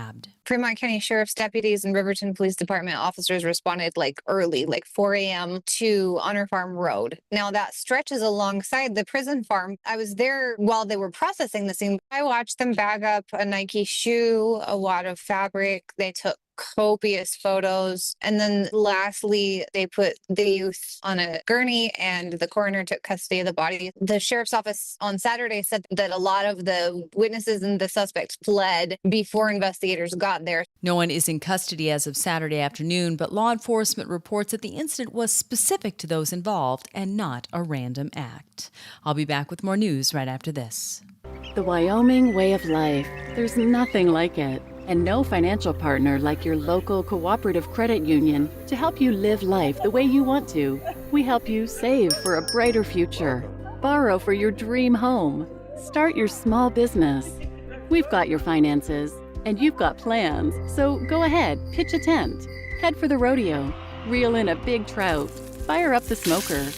Wyoming's credit unions are here to stay and here for you. Nobody wants to hit an animal with a vehicle, but there are certain animals you definitely don't want to hit. A mule deer will bend a bumper, but a cow could literally cost you an arm and a leg or even your life. Cowboy State Daily's Andrew Rossi reports that size and speed matter, particularly when it comes to the survivability of a livestock vehicle collision. I think when most people are driving on highways, they're more concerned about hitting pronghorn and mule deer than they are hitting cows, but hitting a cow shouldn't be underestimated. underestimated because a mule deer, most will weigh around 200 pounds. Cows weigh around 1,000 pounds. And speaking to body shop owners who have worked on vehicles that have been hit by cows, they describe it's like hitting a brick wall. They couldn't think of a vehicle that wouldn't be shredded apart and torn to pieces by a cow stray. Hitting a cow is extremely dangerous, expensive, and life-threatening, and drivers should not underestimate cows and the possibility of running into one when driving through Wyoming. And that's today's news. Get your free digital subscription to Wyoming's only statewide newspaper by clicking on the daily newsletter button at cowboystatedaily.com. I'm Wendy Core for Cowboy State Daily.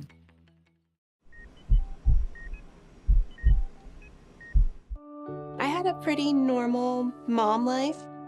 Everything was pretty good, and it was a very happy life. And we just had a new baby. And then all of a sudden, within a day or two, she's on life support and fighting for her life. They told me my only chance was a heart transplant. And the American Heart Association helped make that possible. Their research helped save me. The American Heart Association funds research that leads to medical breakthroughs, trains people in CPR, and certifies hospitals to provide the best care for people who've had a heart attack or stroke. I am very thankful for the American Heart Association. One simple act today can save your life or the life of a loved one.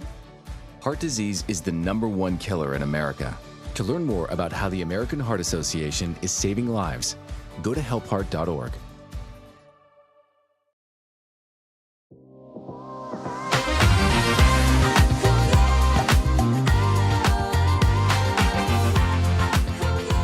Cowboy State Daily Show with Jake on a Monday. D-Mad in the room. That's your nude co-name. What do you think? Like D-Mad. I'm good. I like it. Yeah. I have lots of nicknames, though. You can add that to the list. Really? What else you got? I'm not going to disclose them, though. I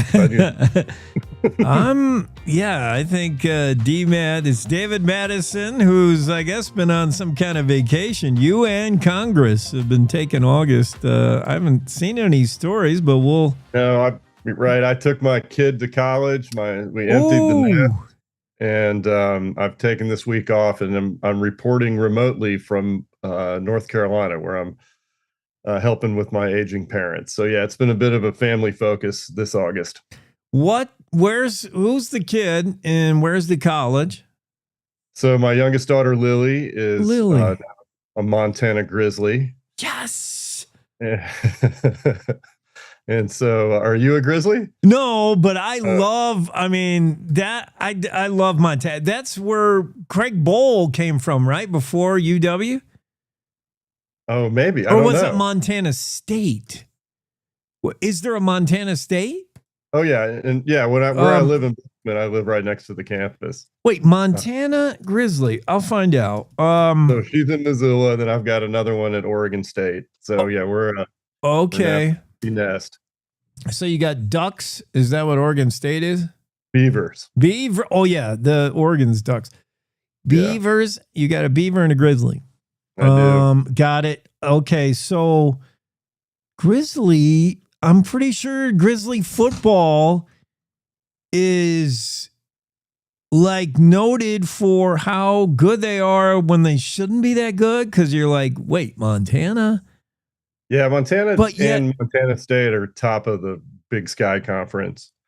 I think Montana State has the edge. And we've written about it last year. We talked about the connection between Montana State and Wyoming, where it's a bit of a pipeline from Sheridan High School to Montana State and Bozeman. Yeah. And the current coach at Montana State used to coach at Brent Vegan used to coach at Wyoming. So there's some cross-pollination going on there. Okay, yeah. And as football fans, as we're all getting excited for the beginning of the season, I'd encourage everyone to keep an eye on Tommy Mellott, who was the quarterback at Montana State and who's playing for the Raiders now. And I have high hopes for him. He's just a freak athlete and an exceptional student. And everyone in Montana is kind of cheering on the best thing to come out of the state in a long time. Is he healthy? Because I know they had injuries. I think so. I haven't checked in. I was going to try and do a little roundup of players that have a Wyoming connection. Supposedly the Raiders are suddenly in the market for a quarterback because they've had injury problems, but this may be the rookie's chance to step up and do something here. He's going to be more like a Wes Welker slot back special teams guy. Yeah, he's 6 feet tall, but he was the fastest guy on Montana State. He could outrun the wide receivers and he could squat as much as the defensive tackles. And so he is just a boy from Butte. I can't say enough about him. Yeah, Raiders have problems in their quarterback. They got injuries, fractured wrist for Aiden O'Connell, so he's out 6 to 8 weeks. Yeah. Well, yeah, where do you put a guy like that who's super fast, strong, but he's not physically big? Probably slot back. Yeah, I think he's gonna surprise people. Maybe a kick returner. Yeah. So we'll see. Pretty excited for the start of the season. All right. I talked to a city council member about the loudness of Cheyenne. Oh, right. Who'd you interview? The dude in your story. Savage? No, not Savage. Seagrave. Yeah. Yeah, he was so good. Tom Seagrave spent time with us, and yeah, he said it's for sure issue personal to him because he sees it all the time. He's like up and down the road on Christmas Day or something like. And we agreed that, we like Wyoming to be a place where you can do your thing. And if doing your thing means windows down, bang, thumping the sound system, and that's how loud you like to hear your rap, so we have to hear it that loud too. Tom and I agreed, it's not enjoyable, but we don't want to legislate that. All right, you can be, we're free country. But these guys who they go into the shop and modify their exhaust system in order to be loud. So that's not someone who likes to hear themselves. They want you to hear them. And that means we got to write up a law. Tom was totally down with it. I was going to pitch an update to that story because the company, what was it called? Not a Loud. Yeah. They sent me an email saying, hey, we've gotten some interest from a citizen in Jackson who wants to look into this technology too. So I don't know if there's a story there, if it's just one person or if there's really something afoot. Not a Loud they're not the company that's modifying exhaust. They're a company that's monitoring how loud, like the street lights that see you blow through a red light. Right. This would listen to you. Yeah, so it triggers once you hit a certain decibel, and then the camera comes on and the microphone's on, and that's therein lies the legal gray area, is that illegal surveillance if it can eavesdrop on a moment like that, because it has to have some kind of audio because that's what we're talking about. But once you hit a certain decibel, the microphone goes on, the camera flashes, and it catches your license plate as you rumble by. I mean, I don't like that when it's the red light. That seems like too much surveillance. But here's the thing when it comes to perception of a police officer. If you ride your crotch rocket up and down the street and it's making a loud noise, if he doesn't have that decibel deal, that's why the speeding people would get out of speeding tickets, because the cop would say you were speeding. They'd be like, show me the number, show me, So you have to have a measurable number if you're law enforcement. You can't just say it sounded loud. So that's where this Not Allowed company, they'd say, well, this thing only triggers when you're above 90 or whatever it is, the decibel. Right. So that is verifiable. That is, evidence. With that empirical data, probable cause, instantaneous probable cause to flash the camera. But yet it's tech ratting out on you, which never feels good. You're like, oh, the stupid computer ratted me. It all stems from the fact that cops can't beat you with the sticks anymore. That's where, you don't need the law. You don't need if you catch the guy making a lot of noise on his motorcycle, you pull him over and you're like, hopefully a good old Irish cop, and you have a come to Jesus moment there. Like, stop being loud, kid. And maybe he uses they don't carry the sticks no more. Well, Yeah. And Jackson sort of had, we talked about how Jackson has a little bit of the opposite problem where those e-bikes are pretty silent. Oh, but yeah. they rumble in mass. You know, not rumble, I guess, gather in mass. You know, a school, is today the first day of school? Is the school already started in Jackson? The teachers were back learning how to teach again for a week. I think this might be back to school day. Yeah, I think. Yeah, and those bikes, they're quiet, so you don't hear them coming, and that can be startling if you're walking your dog and they're just. But it's kids that shouldn't be handling that speed. That's what I'm worried about. Like, there's a lot of them, and they're buzzing, and it's annoying. But it truly is dangerous for middle school age kid, a 12-year-old handling 35 miles an hour on a bike. Like, you're not. I don't think you're ready for that. I don't. There's a new initiative, so they're rolling out these bike ambassadors now in Jackson, and so we need to check back in with that story too and see if how that's working. Yeah, that's good. That's homegrown, police your own. Good for them. And most of these kids are good about it. They actually are pretty skilled. They're riding like 3 on a bike to the football game. I see them, and their bike is, and they ain't never pedaling. Nobody's pedaling, I'll tell you that. And they're going. These bikes can go over, like, if you're on the walk, if you're on the pathway, like they get around you. They just go on the bumpy grass. And to watch them, 3 of them on a bike doing like 25, like bumping along the grass so they can get by you. And God bless them, they just keep going, man. I never seen one crash. I haven't written anything in the past week. I can check in with my beat though. I've got a few stories to pitch here at the upcoming meeting. A lot of them are around nuclear. The one that jumped out at me was that Wyoming just surpassed Texas to become the #2 uranium producer because production is up like 98%, according to a recent the monthly report that the School for Energy Resources puts out at the University of Wyoming. And so that's pretty interesting. I want to maybe dig in to see more of the details. I've seen it come in pieces. You see the press releases about expansion and acquisition. And so it was interesting to kind of put it into a national context.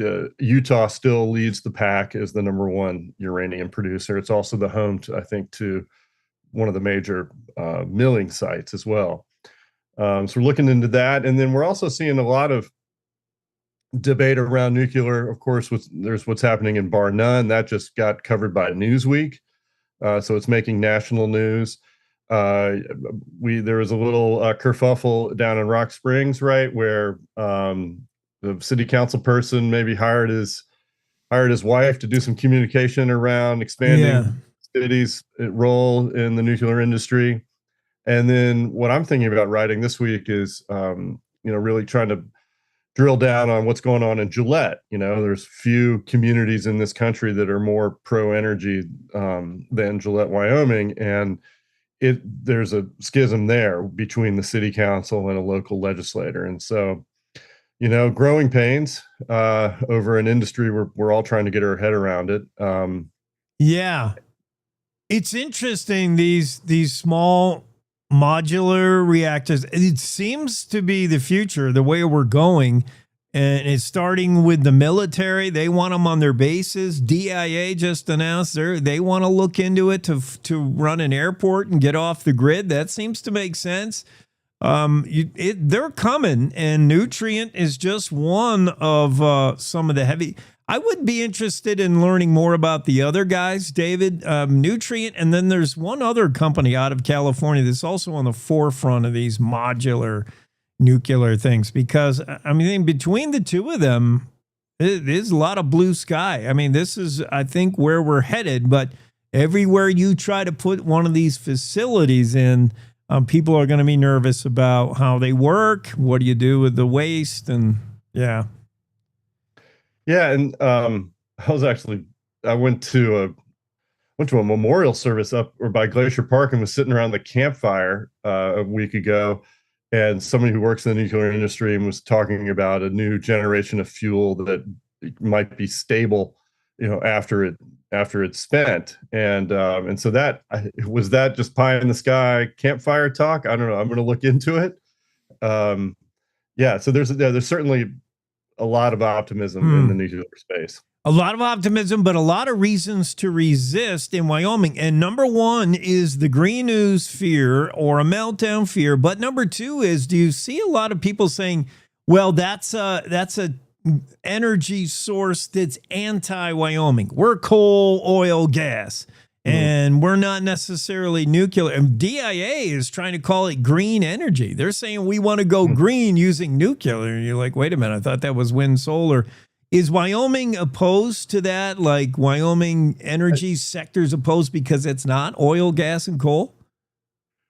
I certainly think there's probably some kind of homers, that are just cheering for those traditional industries. Yeah, it's all over the map. I get emails from folks saying, why aren't you being more critical of the nuclear industry? You're letting companies like Radiant skate with this positive news, and we take that stuff to heart. We really try to, present a full spectrum of opinions and takes on this stuff. So anybody listening, we're open to any other nuclear experts out there that want to get their voice in the paper. I'm always interested in talking to different experts.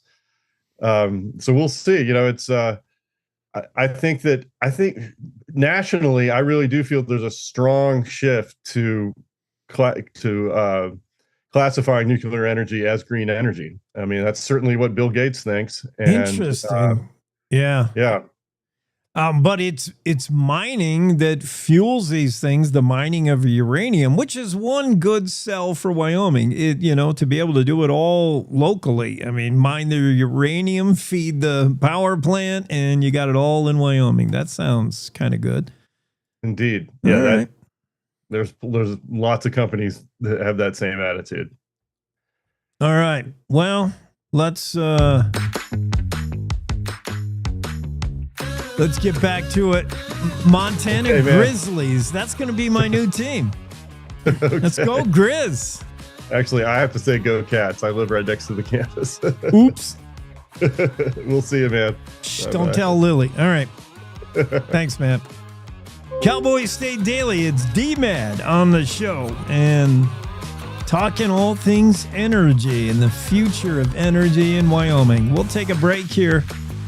Come right back with This Day in History, this day, August 25th. We'll do it after this.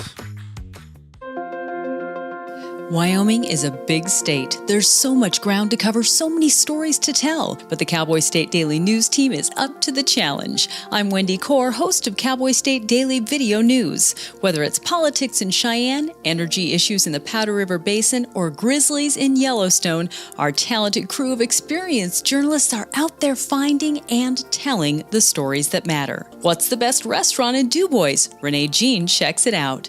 What's the most recent Supreme Court decision mean to our everyday lives? Claire McFarland explains. How is the upcoming elk hunting season shaping up? Mark Hines lets us know.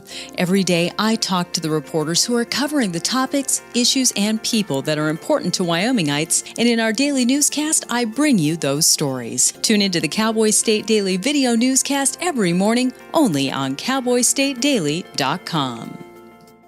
This is the Cowboy State Daily Radio Network. Mom, I got it. What are you doing in there? I got stuff. Oh. Are you a dog? I wouldn't do that. Have you seen the pliers? Where'd you find those? It's not your birthday. Sorry. Bye, Grandpa. Bye, Grandpa. Take care of yourself. What are you doing? What are you looking for?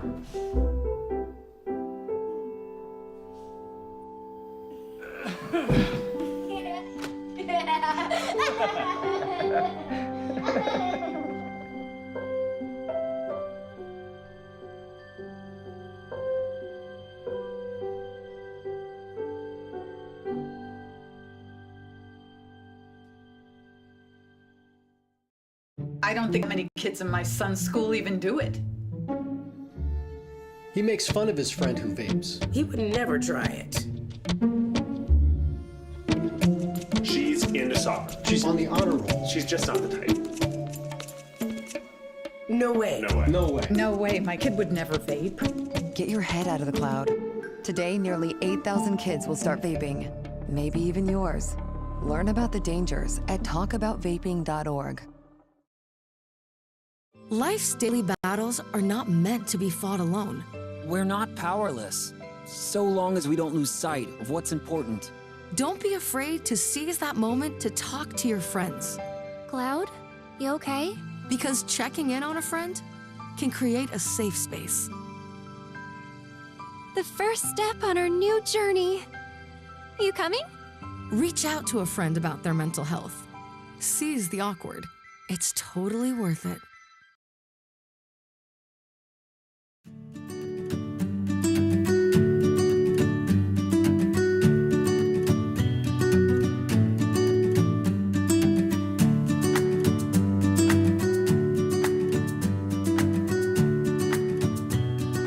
Cowboys Day Daily Show with Jake, and it's this day in history. It's August 25th. Today is the birthday of a couple of notable Westerners. Alan Pinkerton of the Pinkerton Detective Agency.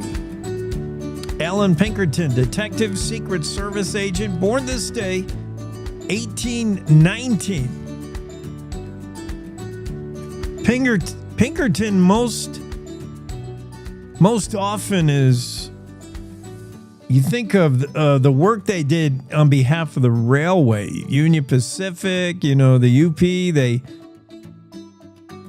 They were also around in the Civil War era. They played an important role, but as a detective agency, I mean, they were who you hired, private service, when you couldn't get, adequate response from cops. The Pinkerton Detective Agency, established in 1850 by Scottish-born American Alan Pinkerton,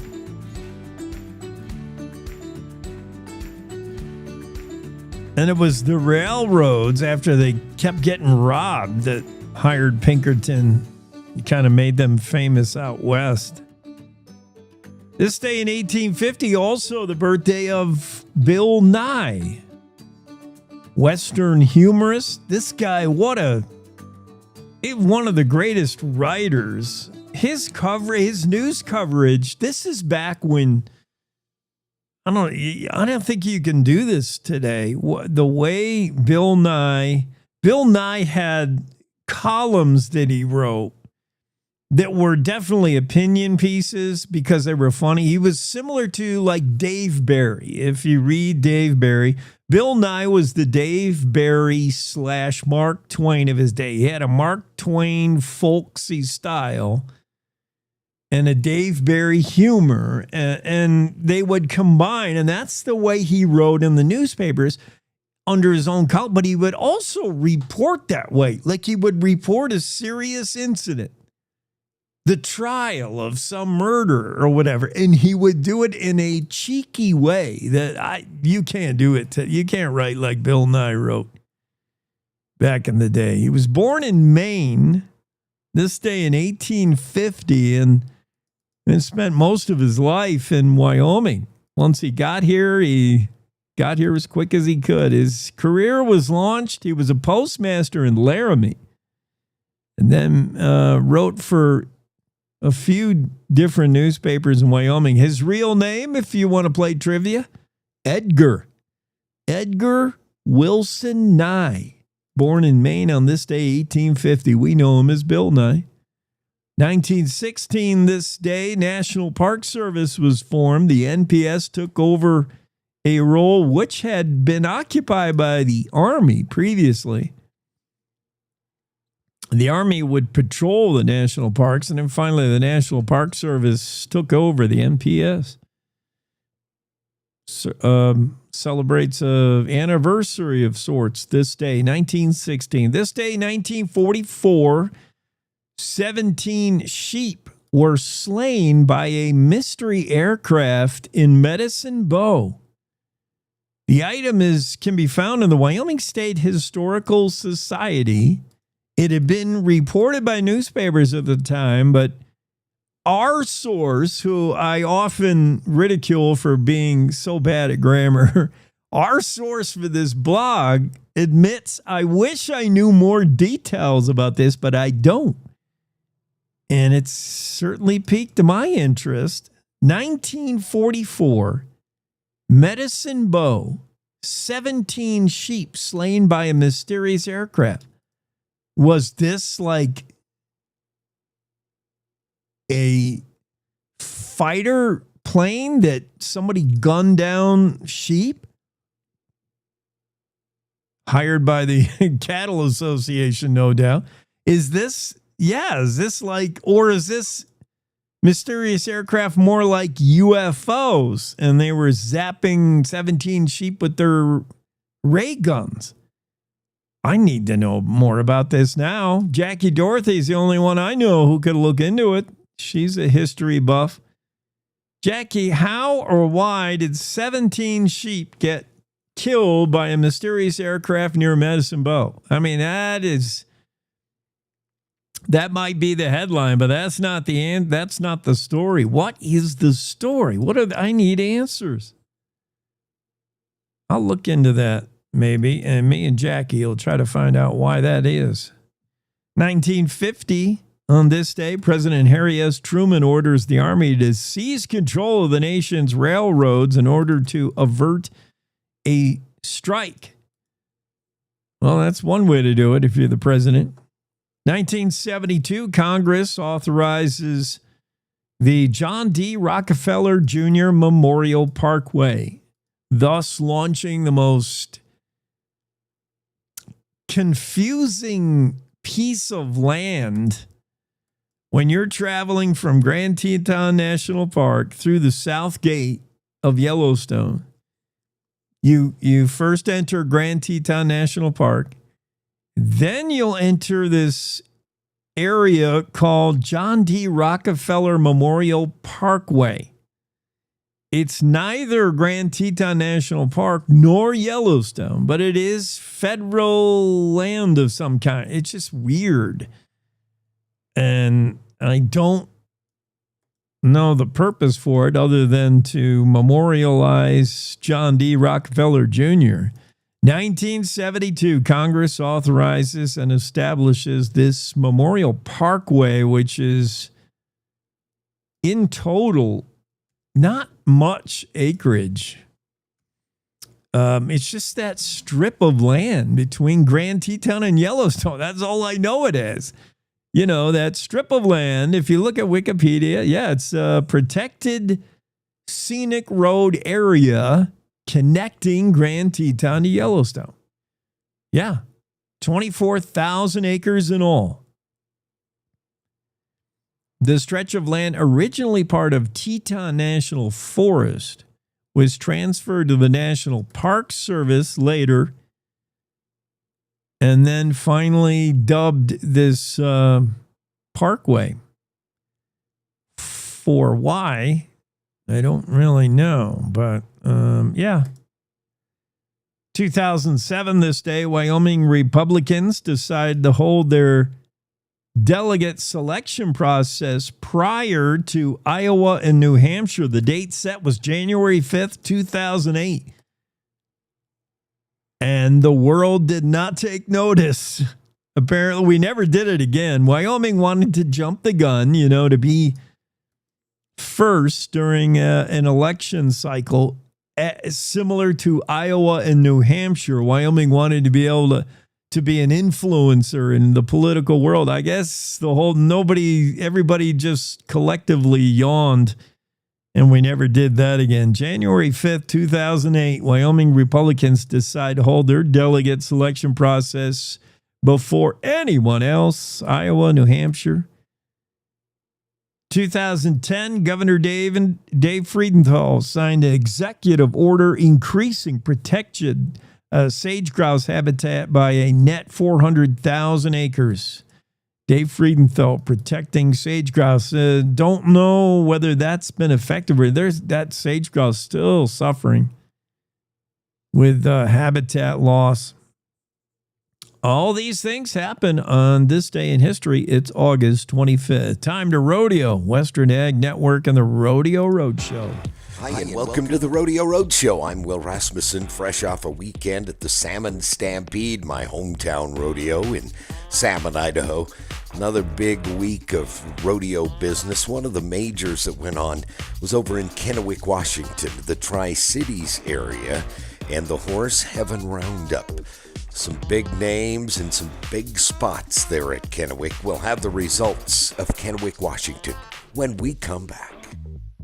It's not just another conference. It's the 2025 Grazing Expo, September 4th through the 7th in Billings, Montana, hosted by the Montana and Wyoming Grazing Lands Coalitions. Connect with more than 60 expert speakers and dive into over 40 in-depth breakout sessions focused on practical tools and resources that support your grazing operation. There's something for everyone looking to support agriculture and our grazing lands. Producers can attend for free with a Rancher Resilience Grant. Learn more about the event at montanaglc.org.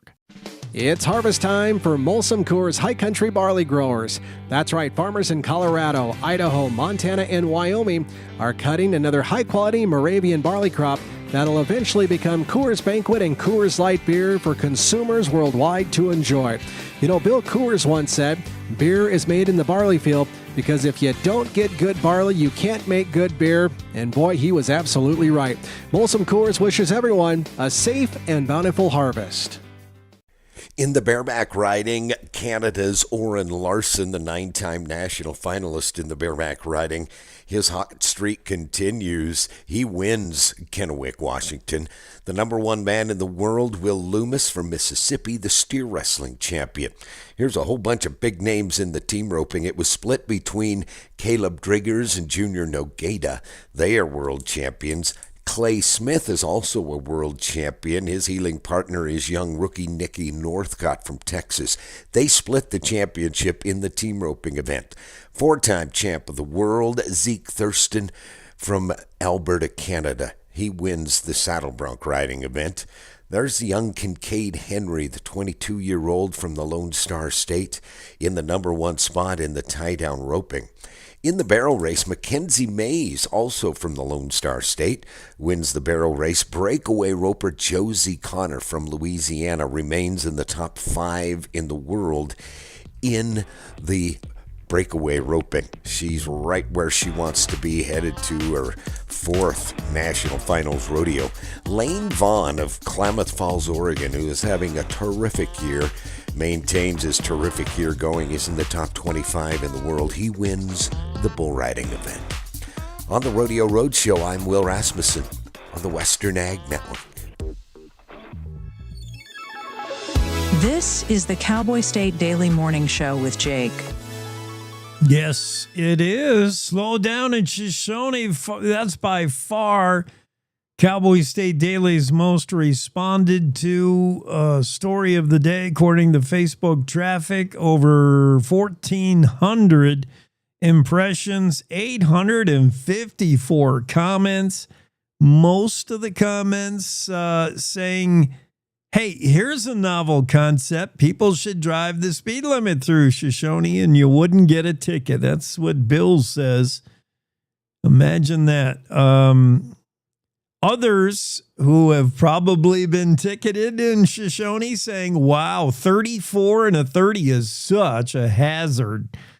It is, it's definitely a speed trap. I know they don't want to call it a speed trap, but it meets the definition of a speed trap. It's a speed reduction from 55 to 30 that happens fairly abruptly, and it is religiously enforced by one cop. And he says that's not a speed limit. It's not a speed trap. I'm just, if you're going faster than the speed, you're getting a ticket. And he doesn't mess around. He doesn't care who you are, if you're the governor or if you're a good-looking woman or if you're somebody who's trying to pay him off. That doesn't matter. You're getting the ticket. All that matters is the radar.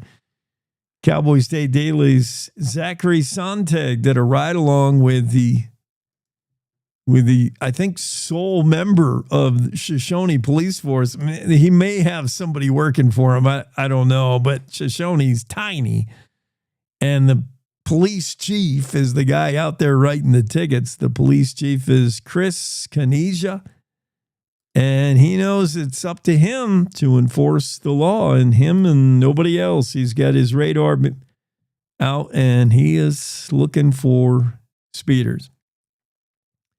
Zachary Sontag doing the ride-along mentions that Kaneja, he tries to let those folks go who are only doing a few miles over the limit because there's plenty of people that are doing 43, 44, 45, 48 in a 30.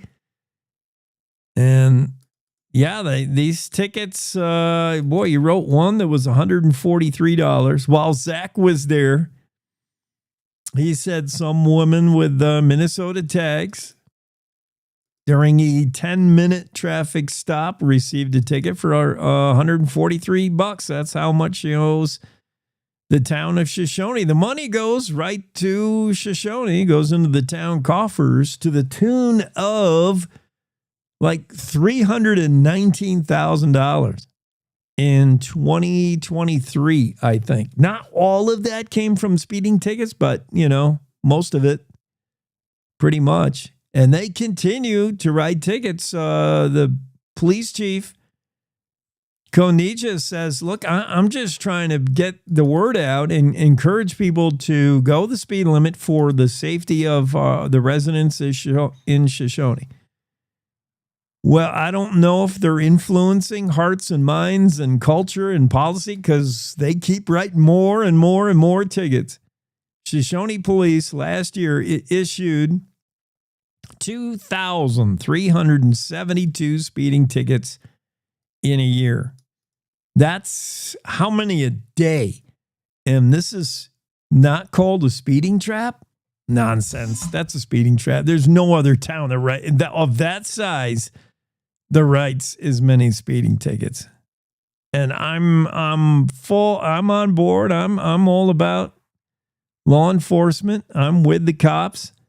I don't enjoy getting speeding tickets necessarily, but I get it. If people are breaking the law and the law is very clear, 30 miles an hour, then yeah, they should get a ticket. But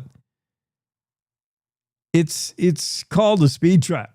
I mean, that's what it is. 2,372 divided by 365. And Kaneja's not working every day. I'm sure he takes some days off. Let's say how many working days. That's 6.5 tickets a day.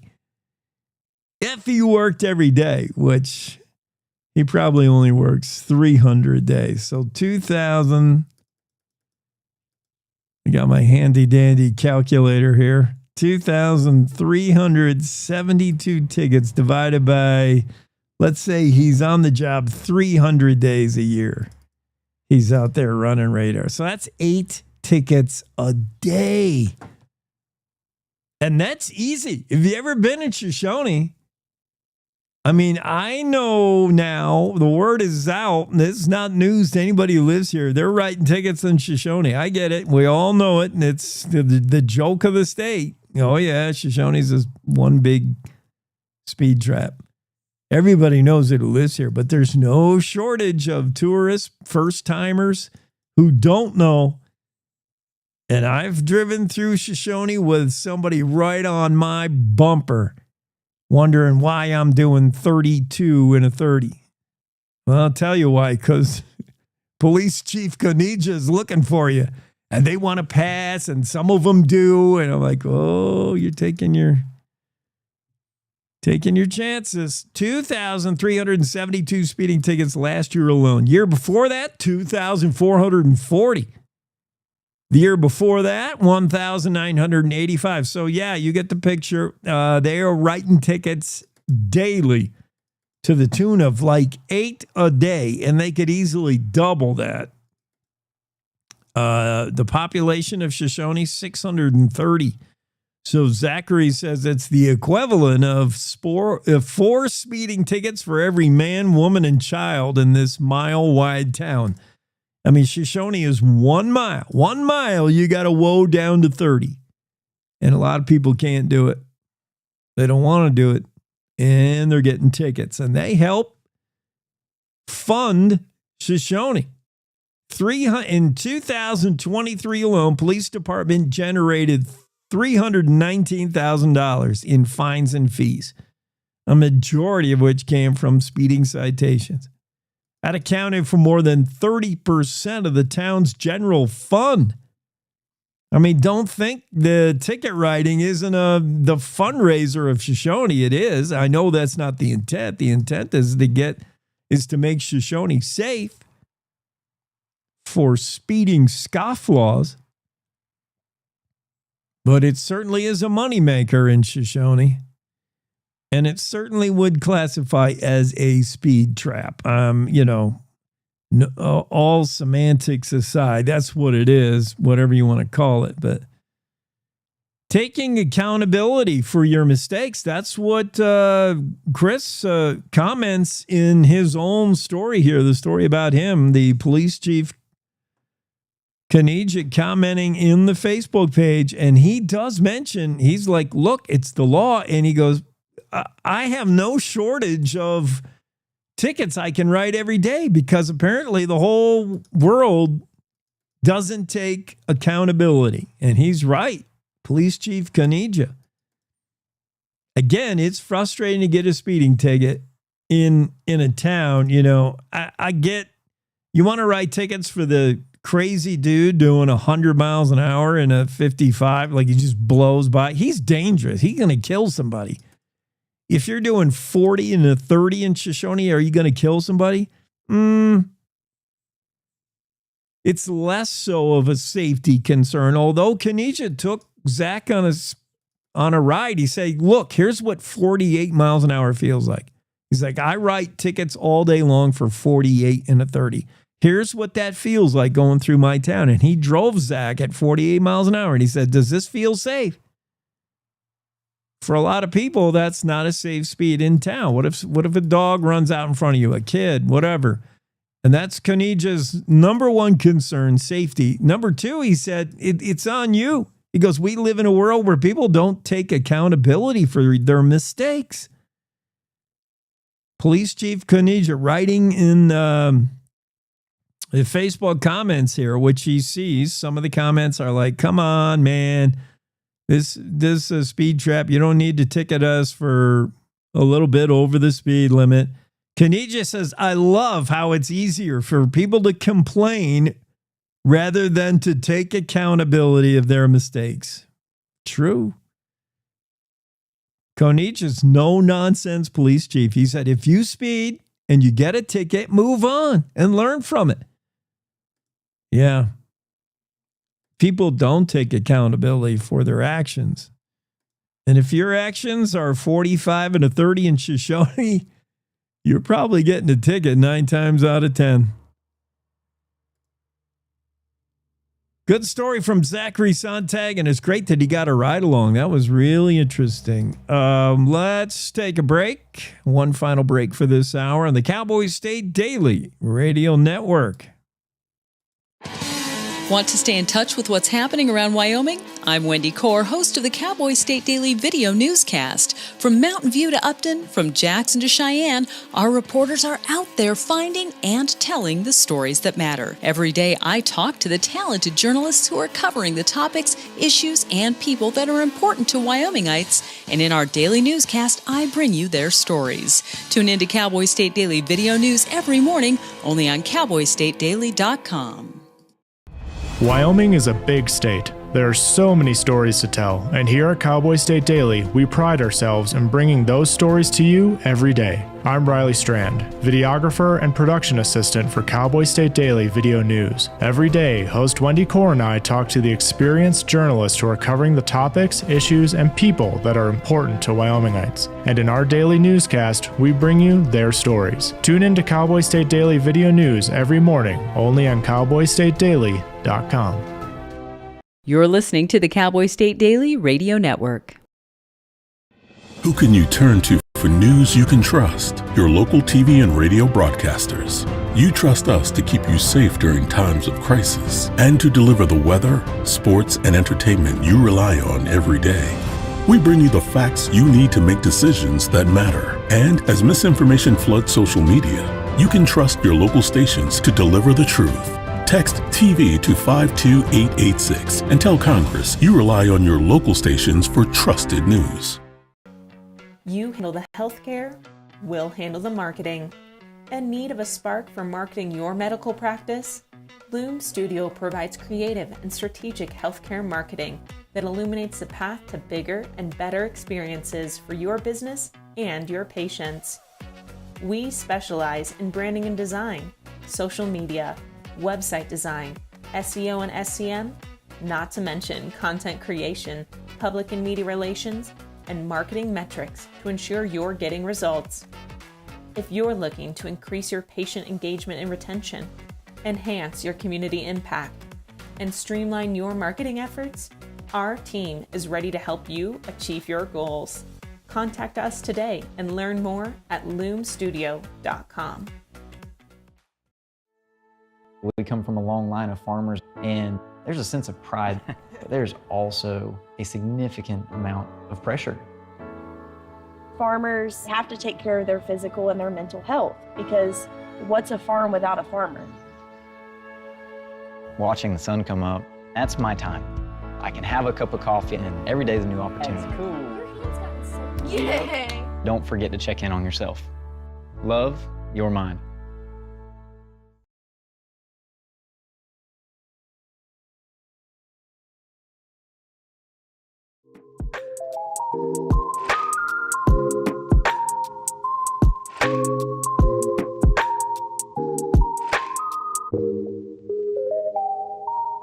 Greg and I were talking earlier about the Little League World Series, which has wrapped up there in Williamsport. Is that where they play it? Somewhere in Pennsylvania.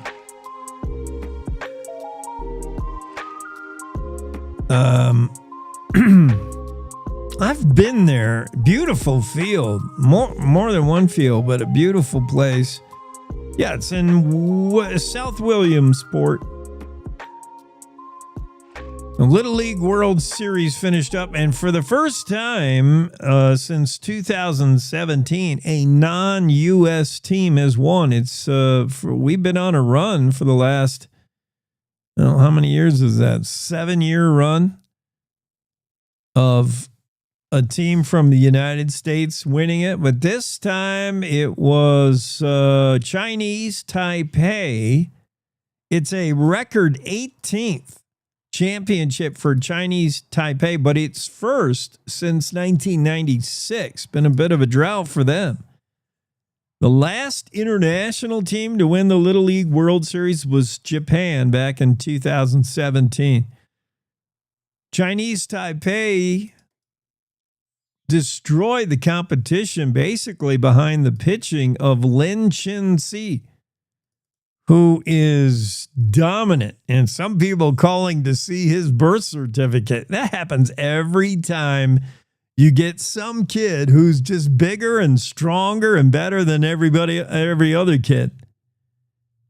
And Lin, the pitcher, was dominant. He's 6'1", 6'1", a lot bigger than any other of the kids he's facing. And as a pitcher, he throws an 82-mile-an-hour fastball. To give you an idea, in the big leagues, professional throws an average mid-90s fastball, 94, 95 mile an hour. But the difference is in Little League, the pitcher's mound is not 60 feet from home plate as it is in the bigs. It's 43 feet.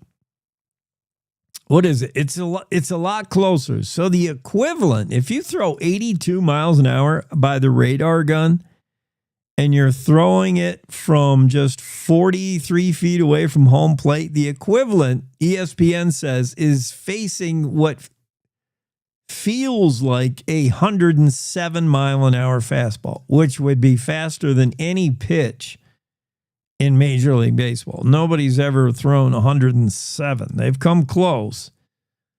So in other words, this kid is throwing so hard that you can't see the ball. You can barely have time to swing. And in the championship game on Sunday, the Nevada team managed only one hit, a ground ball squeaked through the infield. It's tough. It's not fair if they play just one game for the championship in baseball. And this is why. Because one pitcher can influence the game. One freak of nature pitcher, Lin Chin-si, 6'1", throws an 82 mile an hour fastball, and nobody can touch him. He can influence the game to too great of a degree, in my opinion. They should do like they do in Major League Baseball. Have a Little League tournament, one game and you're out. One and done. You lose and you're gone. And then for the championship, it should be a 3-game series, just so you can't have this guy win you a game with his pitching. Let's see what else Chinese Taipei has. Same thing for Nevada.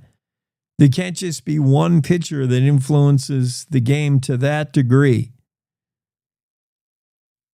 They should have the best of 3, but, well, Sunday, Chinese Taipei get the win behind the pitching performance of Lin Chin-si. Some parents of the teams that fell to the wayside, including Connecticut, and then finally Nevada on Sunday, said, this kid is too good.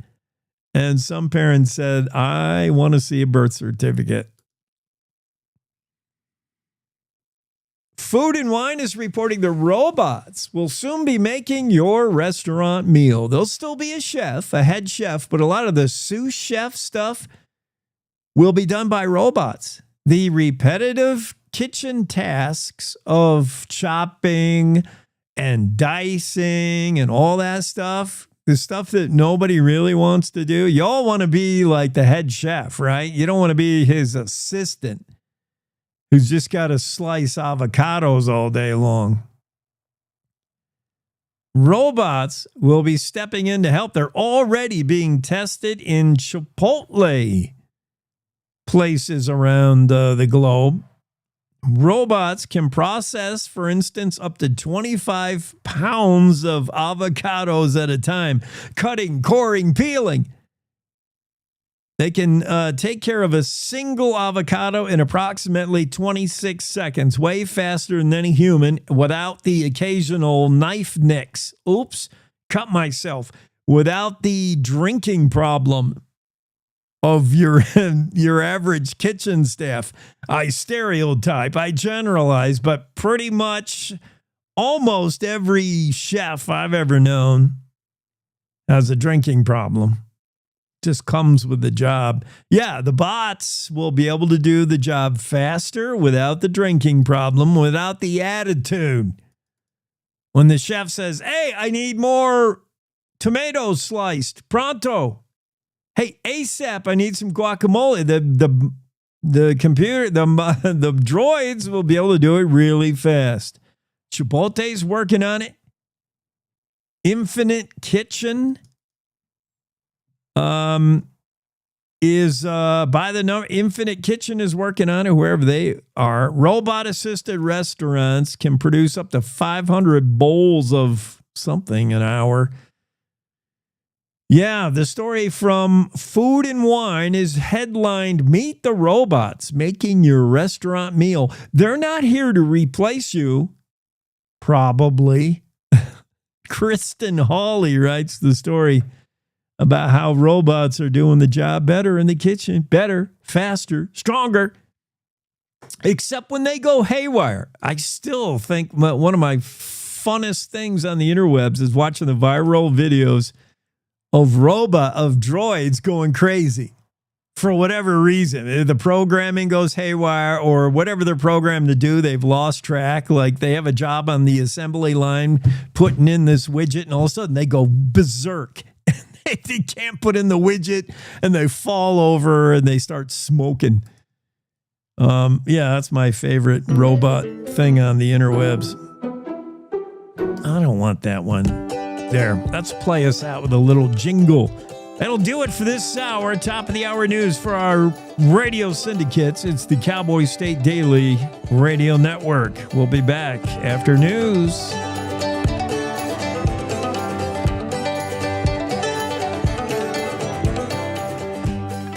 It's time to take a look at what's happening around Wyoming. From the Cowboy State Daily Newsroom, I'm Wendy Kaur. Just as hundreds of wildland firefighting crews are getting a handle on multiple fires in the Bighorn Basin of northern Wyoming, spots in the Tinderbox Dry Bridger-Teton National Forest are blowing up.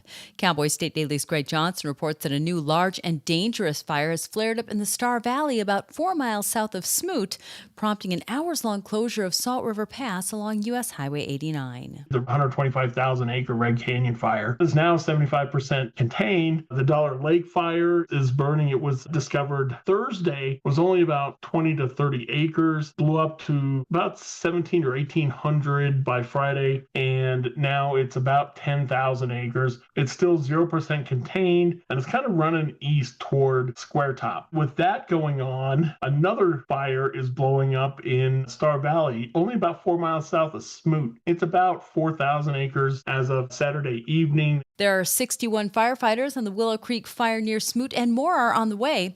Officials also warn looky-loos not to impede traffic on Highway 89, noting that watching a wildfire isn't safe or an appropriate spectator activity. Last year, the Shoshone Police Department issued 2,372 speeding tickets. Of course, these citations are not going to local residents. They're doled out among the 3.4 million out-of-town travelers who pass through each year. Cowboy State Daily's Zachary Sontag rode along with Chief Chris Kanija last week. He is right at the forefront of an institution that is known as Wyoming's foremost speed trap. They got to ride along, sit in the car, watch the radar climb, and then when someone speeds, they're right out on their tail, and those tickets come out fast. And it happens all day long. So it makes you wonder, are these speeding tickets really changing behavior? Because that's the goal. That's what they say. We want to slow down the traffic. Kanija seems to genuinely believe that the town can cite its way to robust public safety. With enough citations given, he says the message will eventually reach all drivers. When you arrive in Shoshone, you better slow down. A death Saturday morning on Honor Farm Road just north of Riverton brought at least a dozen law enforcement vehicles and prompted an hours-long investigation.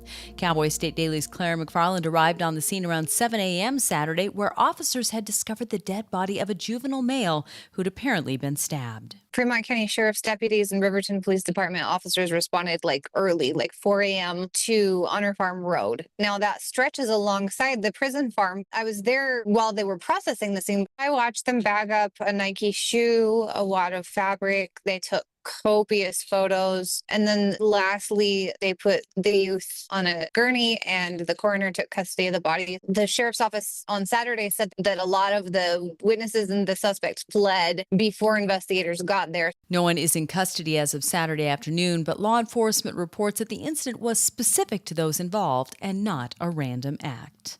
I'll be back with more news right after this. The Wyoming way of life. There's nothing like it. And no financial partner like your local cooperative credit union to help you live life the way you want to. We help you save for a brighter future, borrow for your dream home, start your small business. We've got your finances, and you've got plans, so go ahead, pitch a tent, head for the rodeo, reel in a big trout, fire up the smoker. Wyoming's credit unions are here to stay and here for you. Nobody wants to hit an animal with a vehicle, but there are certain animals you definitely don't want to hit. A mule deer will bend a bumper, but a cow could literally cost you an arm and a leg or even your life. Cowboy State Daily's Andrew Rossi reports that size and speed matter, particularly when it comes to the survivability of a livestock vehicle collision. I think when most people are driving on highways, they're more concerned about hitting pronghorn and mule deer than they are hitting cows. But hitting a cow shouldn't be underestimated because a mule deer, most will weigh around 200 pounds. Cows weigh around 1,000 pounds. And speaking to body shop owners who have worked on vehicles that have been hit by cows, they describe it's like hitting a brick wall. They couldn't think of a vehicle that wouldn't be shredded apart and torn to pieces by a cow stray. Hitting a cow is extremely dangerous, expensive, and life-threatening, and drivers should not underestimate cows and the possibility of running into one when driving through Wyoming. And that's today's news. Get your free digital subscription to Wyoming's only statewide newspaper by clicking on the daily newsletter button at cowboystatedaily.com. I'm Wendy Core for Cowboy State Daily. Our beautiful world is changing, withering, dying by the hands of those who don't value nature, even though we all depend on it for life itself. But there is hope. Together with caring friends, the Nature Conservancy can restore our lands, heal our waters, and save our wildlife with big solutions only nature can provide.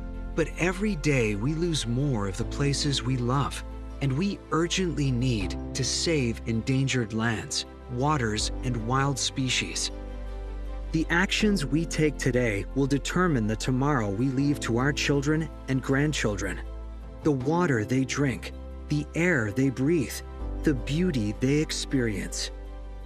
To learn more about how you can help protect and conserve our beautiful world, visit nature.org today.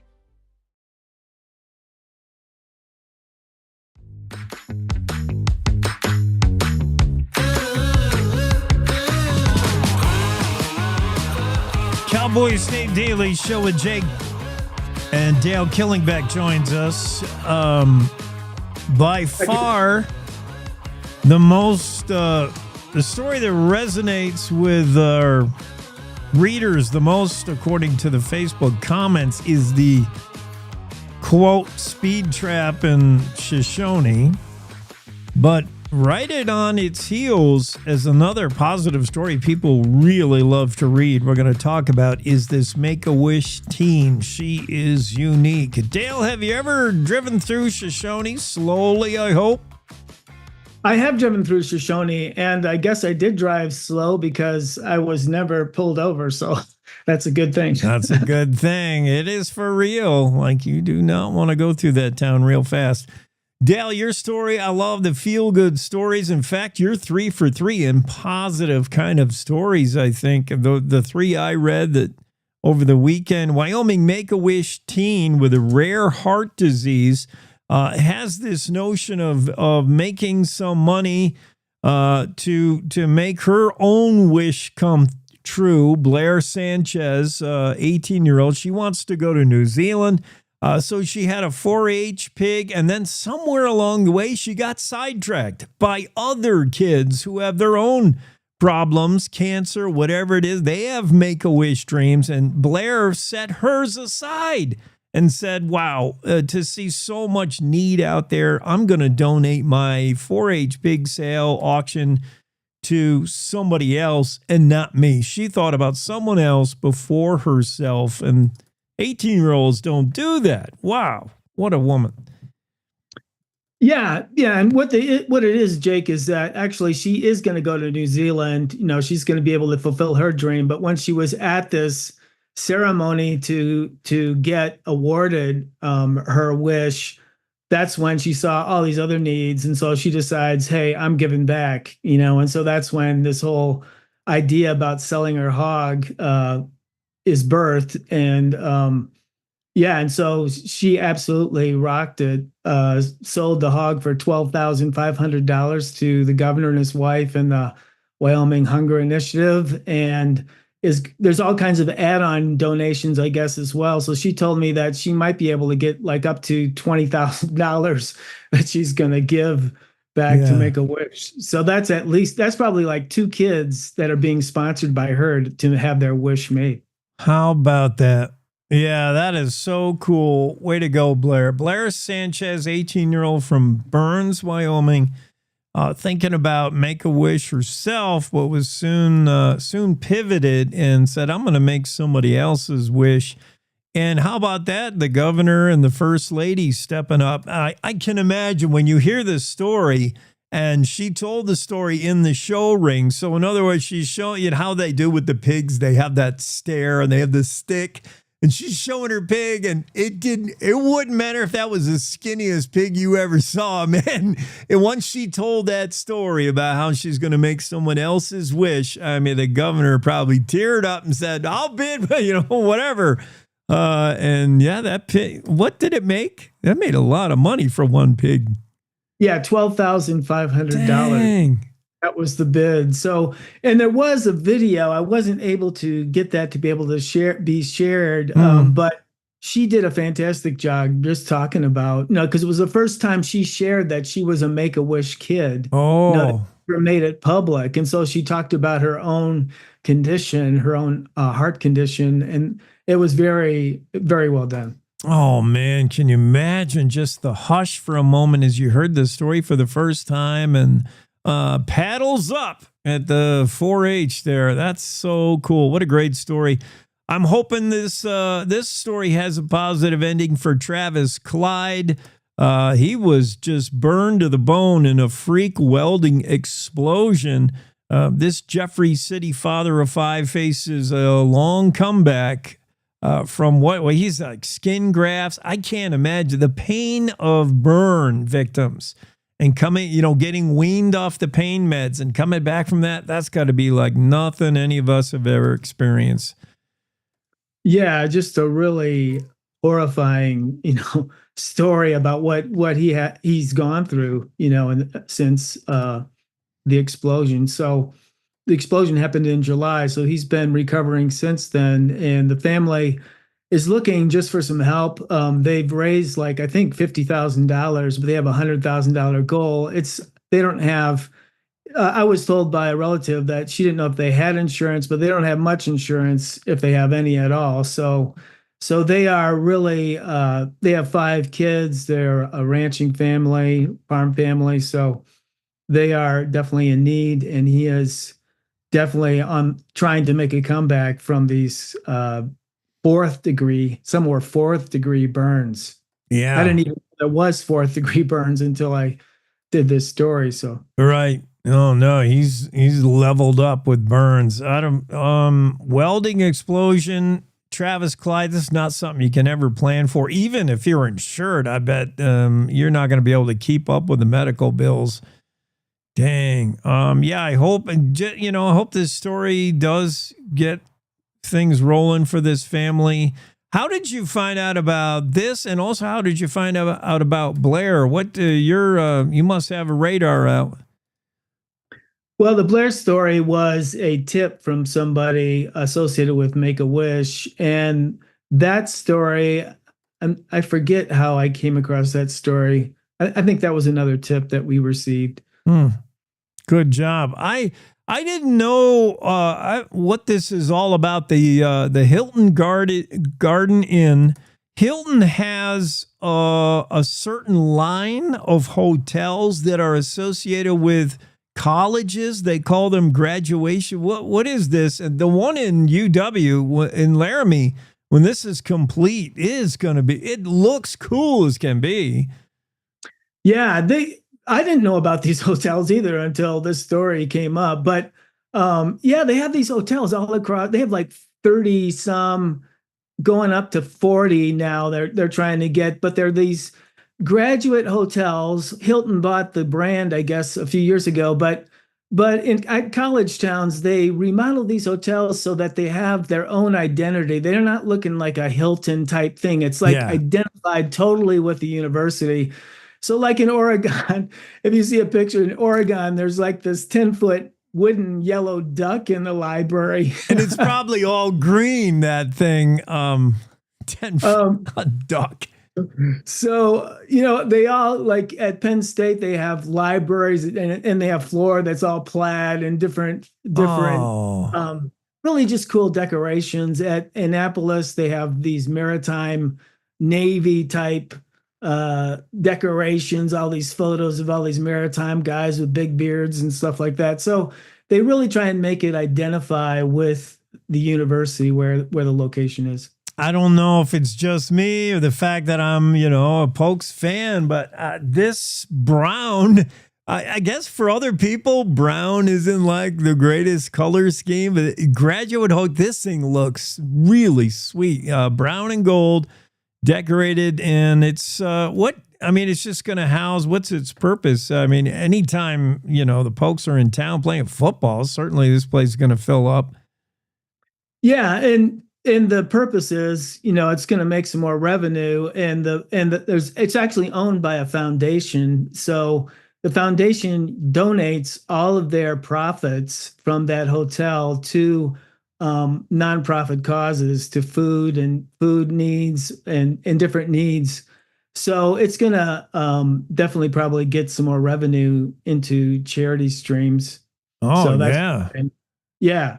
So it's going to take a while. They're going to start at the end of football season, and they're taking one floor at a time and doing renovations. So it's going to take until a year and a half before that's done, but it's supposed to be all done before the graduating class of 2027. Is that right? Yeah, that's what you wrote. Yep. Yeah. Well, that's exciting for Laradice and Wyoming, and I love the look of this Hilton. That's unlike any other, and that's the whole purpose, these grad hotels. That's pretty neat. Yeah, thanks for that stuff. How was your weekend, Dale? It was short, Jake. It was too short. You must have the same. We get a longer one. We get a longer one this week, so it'll make up for it, right? Oh, do we? What is this week? Isn't it Labor Day this week? Is it Labor Day? Oh yeah, I'll be laboring. Yeah, that's why I have a Sunday night wedding in Du Bois. Okay. Yeah, all right. We can look forward to that. They are too short, these weekends. Thank you. Thanks for your coverage of everything, Dale. Appreciate it. All right, thanks, Jake. Dale Killingback, his stories of the Cowboy State Daily. Make-A-Wish teen with a rare heart disease, 18-year-old Blair Sanchez, was originally looking to make her wish come true and raise funds for New Zealand. She will be traveling to New Zealand this November with the family, but not with money she made from her 4-H pig. She decided somewhere along the way to change her mind and say, I want to raise a pig, sell it at the 4-H at the fair for someone else. And she met all these families. She said there was a 9-year-old kid that had brain cancer. Sure, I mean, her heart was touched by others who wanted to make their wish come true. And Blair Sanchez, 18-year-old, told that story, sold that pig to the governor of Wyoming. $12,000 pig. Well, it is if you've got Blair Sanchez's story, her unselfish story, and it's a pretty good looking pig too. Travis Clyde faces a long recovery from a welding explosion. The Jeffrey City father of 5 is looking for a little bit of help. He had 4th degree burns. And UW, the Cowboys, got a graduate hotel. It's part of the Hilton special line of hotels designed to look like the college they come from. And this one looks fantastic. Let's take a quick break of the Cowboy State Daily Show with Jake. Be right back.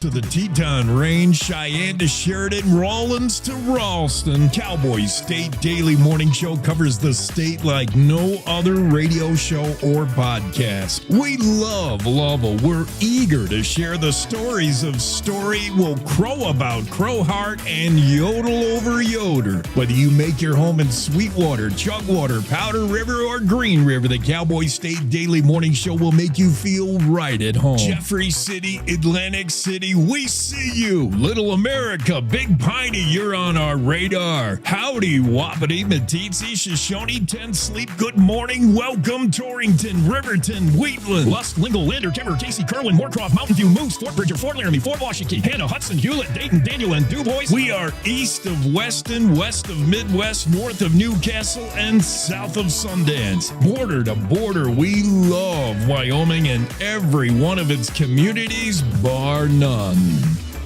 This is the Cowboy State Daily Radio Network. Nestled between Casper Mountain and the North Platte River, you'll find the heart of Wyoming. With a bustling downtown centered around our outdoor haven, Casper is for adventurers, freedom seekers, and rule breakers who find beauty off the beaten path.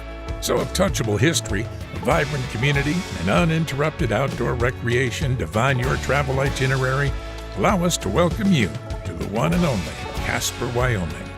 Plan your trip at visitcasper.com. All right, look at you taking the stairs. Who are you? We're your lungs. We are proud of you for quitting smoking, but you still may be at risk for lung cancer. A routine cancer scan can detect it early when it's more curable. Good to know. Well, I gotta go somewhere. So do we. Listen to your lungs. Get a routine screening that could save your life. Talk to your doctor and learn more at savedbythescan.org. I think I finally found. Hey, how you doing? Hey, Mason. Hey, Mason. Got a new house. It's looking pretty cool so far. A place that I call home.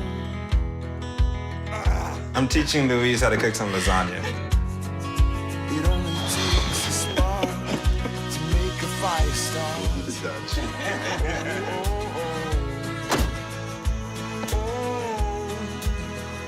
Thank you. Study, please.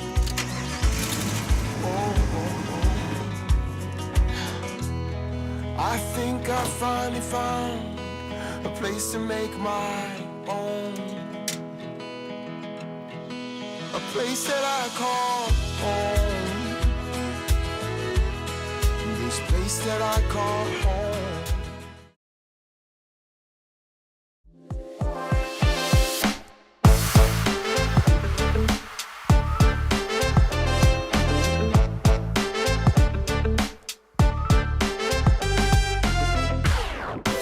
Yeah, getting back to it on the Cowboy State Daily Show with Jake. Talking bullfrogs. You know them croaking bullfrogs? I still don't know how bullfrogs are surviving in Wyoming. What happens in the winter? I mean, they're all going to be frozen. Do they hibernate? Bullfrog. Let me ask Siri, survive winter. Let me search it up. Like most other frogs, bullfrogs are true cold-blooded amphibians, which means they need to regulate their body temperature through the air environment.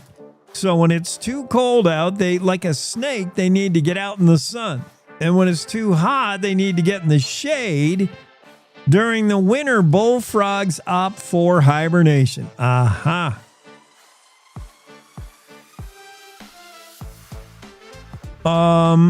Yeah, bullfrogs are invasive critters in Wyoming. They're not supposed to be here. Anna Louise Jackson has the story. States across the U.S. West are declaring war on invasive bullfrogs that eat everything in their path, including other bullfrogs, other and basically anything they can fit in their mouth, they'll eat. In Wyoming, officials say they're not yet a problem, but they're worried. Although they caution the public to not take matters into their own hands, which of course means we should.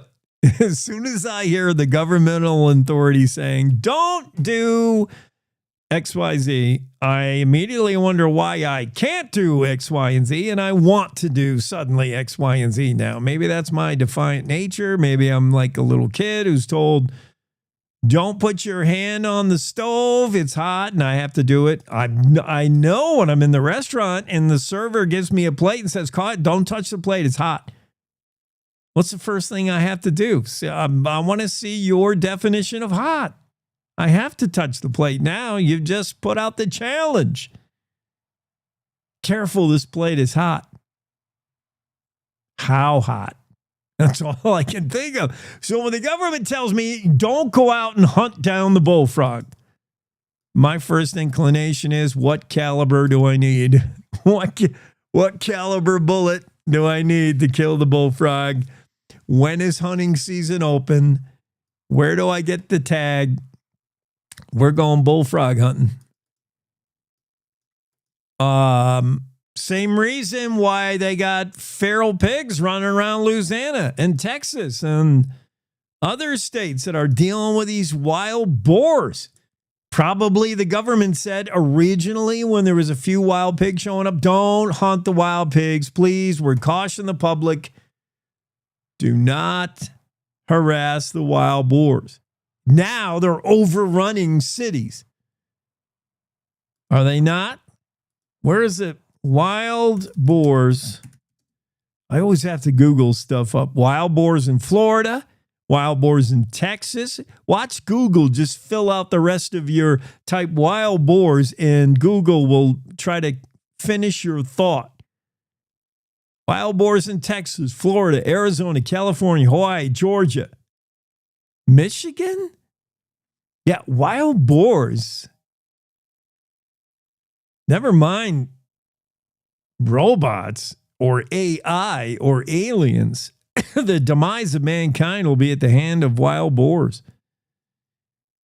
They're awful. They're hard to kill. They're nasty. And they're from North Africa. They're not even supposed to be over here. These wild pigs. And they're like shoot on sight in Texas anymore. They're overrunning certain states. So when government tells me I can't go hunt bullfrogs, don't worry. Bullfrogs are invasive, cannibalistic. They're not supposed to be in Wyoming, but don't worry. Oh, right. Now, if I see a bullfrog,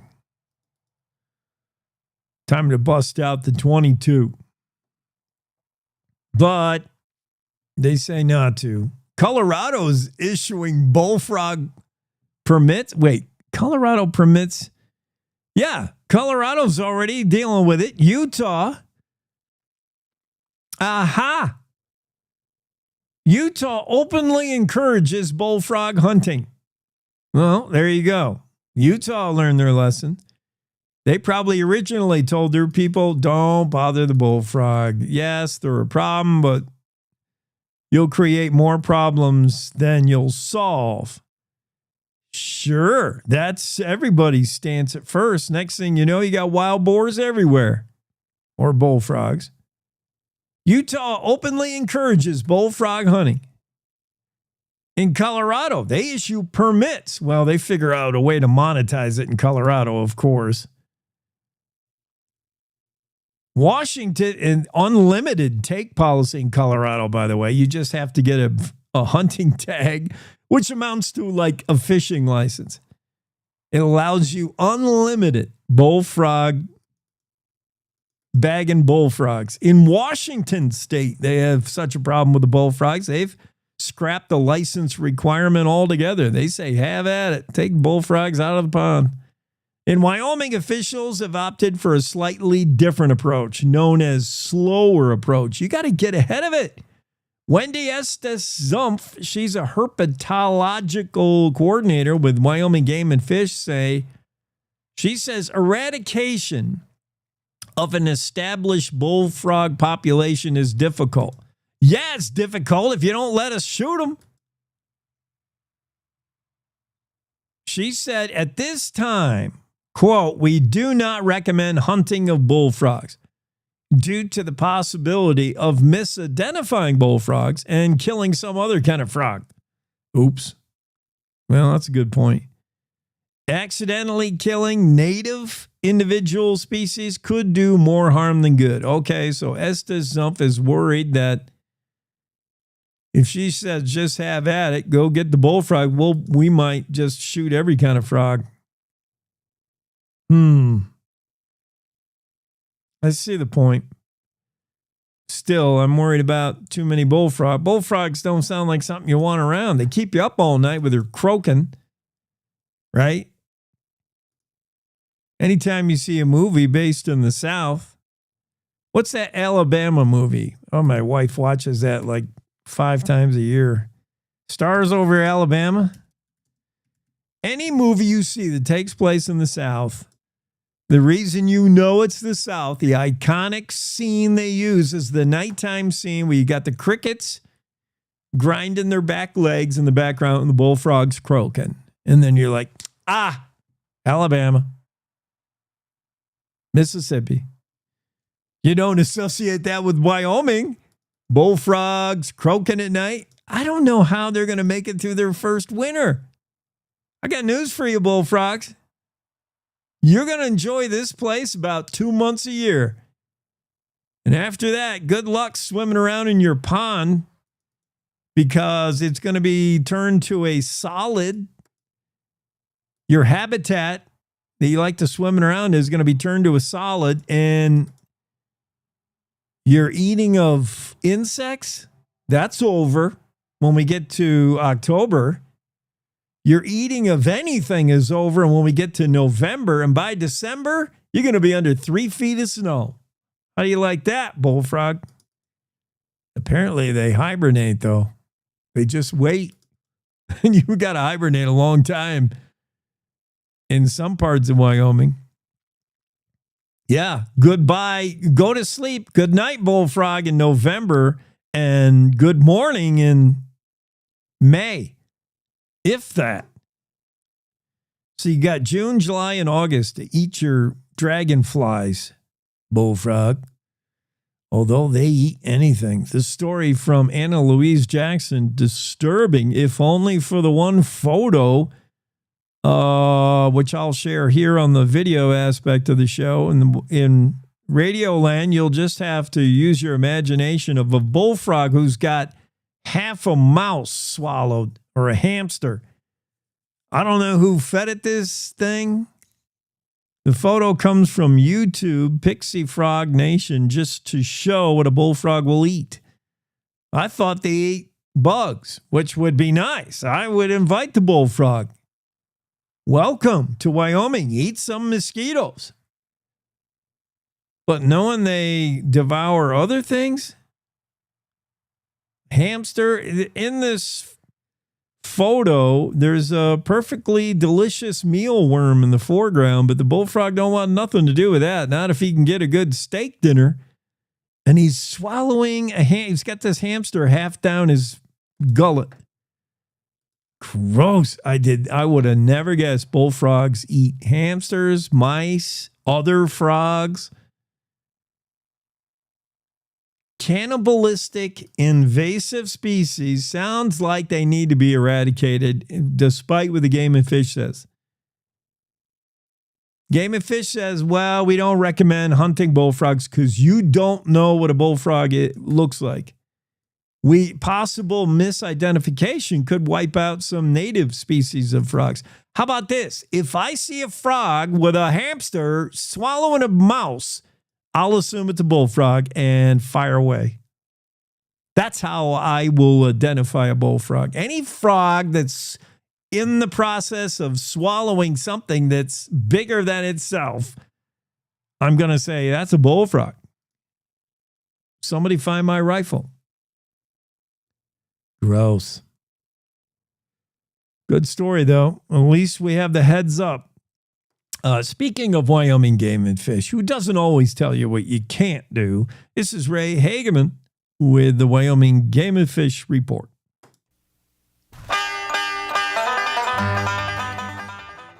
Some last-minute hunter education courses may be available. That's next on the Wyoming Outdoorsman. I'm Ray Hageman. For anyone planning to hunt this year, the time to complete your required hunter education course is now.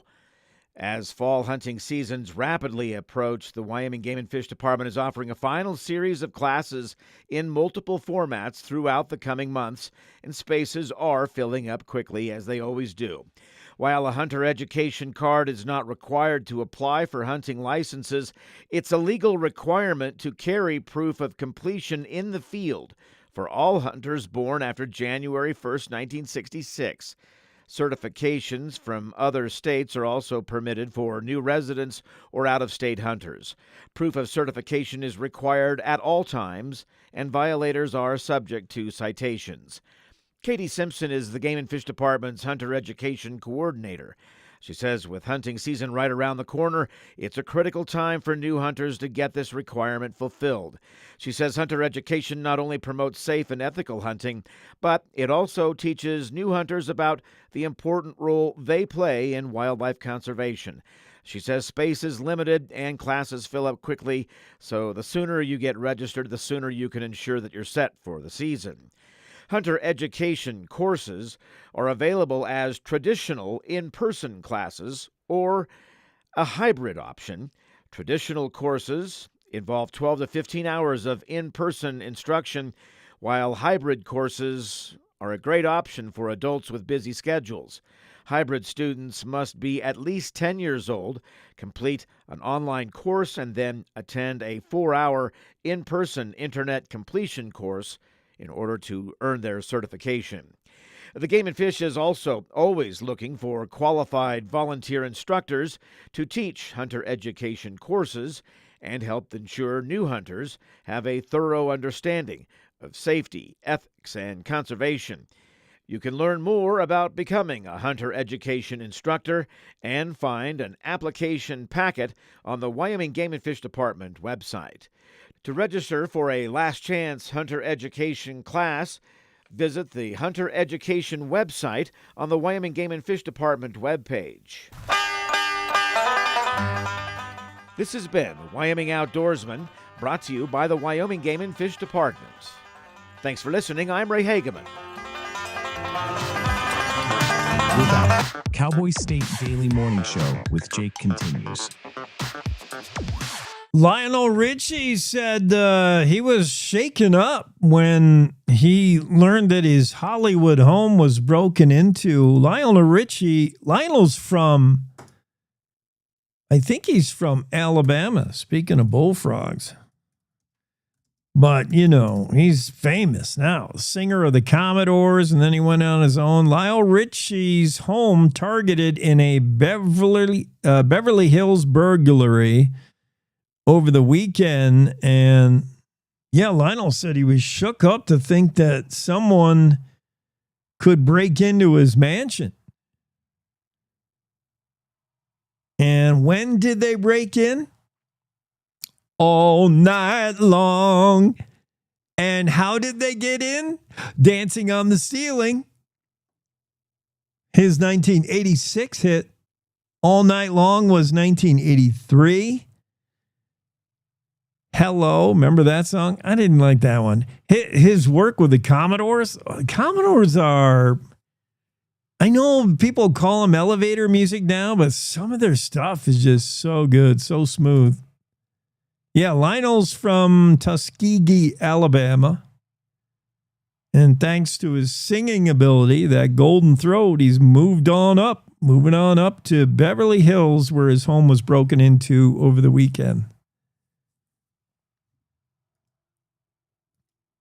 Star Valley fire is still growing down there. More fire personnel. Today could be a big difference as more firefighters getting added to the Willow Creek fire that has prompted evacuations, closed US 89 briefly the other day. That's a major highway. Firefighters were able to keep the fire from jumping that highway. A shelter has been set up, National Guard Readiness Center in Afton. This is just south of Smoot, so it's well at the southern end of what they call Star Valley. South of Afton, a little bit south of Smoot. A Nevada Team 2, a Type 3 fire management team, took command of the fire overnight Sunday. And there's only like 40-something people on this fire. There'll soon be hundreds, I would imagine. They're hitting it pretty hard with tankers. Meanwhile, you got the Dollar Lake fire that's going on down around Pinedale. That's an issue, but that is deep in the wilderness. Nothing will be threatened there. Kendall Valley Lodge, I guess, is in there. That might be threatened, but for the most part, that's burning in Bridger Teton Wilderness out in the middle of nowhere. So that fire probably not receiving the attention the Willow Creek fire is. Red Canyon, burning 11 miles east of Thermopolis, hasn't shown much growth for the second straight day. Clocks in at just around 125,000 acres, now considered 75% contained. That's good news for that fast-moving grass fire, the Red Canyon. There's a few more fires going around, too. Smaller ones, Sleeper Fire. That's northeast of Meeteetse. That's still going, but 90% contained. The Spring Creek fire around 10 Sleep. 95% containment after burning 3,600 acres. Total estimated cost of 5 active fires burning in Wyoming right now, $7.5 million to date. Not an estimate for the Dollar Lake fire. Not quite the money and the acreage burn that we saw last year in the wildfire season, but another pretty significant active wildfire season for Wyoming. Although good news weather-wise, this week should put a real downer, a real dampener on some of these fires. This week's going to be much cooler, higher humidity with occasional rain showers. That's good news for firefighting efforts. I'm going to duck out for one last break here, and then we'll run for the finish line on a Monday edition of the Cowboy State Daily Show with Jake. Wyoming is the Cowboy State. From corner to corner, there are so many stories to be told, and more cowboys and cowgirls are turning to the Cowboy State Daily News team to keep them in touch with what's happening both locally and in other parts of Wyoming. I'm Riley Strand, videographer and production assistant for Cowboy State Daily Video News. We're proud to bring the most important stories to our viewers every day. The stories that start conversations, the stories that make us laugh, the stories that make us think. Our experienced journalists at Cowboy State Daily are crisscrossing the state every day, talking to those who know the news best. Every day, host Wendy Core and I talk to the reporters who are covering the topics, issues, and people that are important to Wyomingites. And in our daily newscast, we bring you those stories.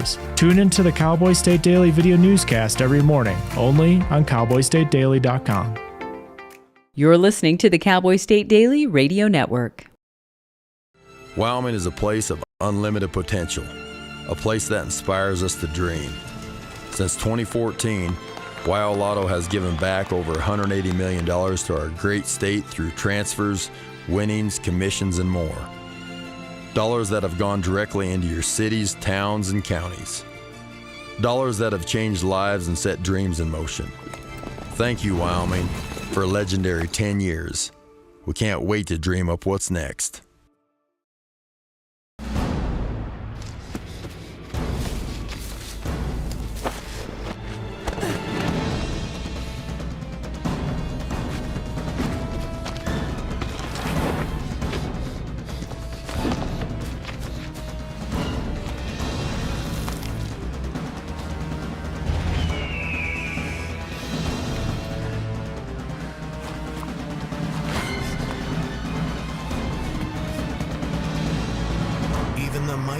might not see it coming.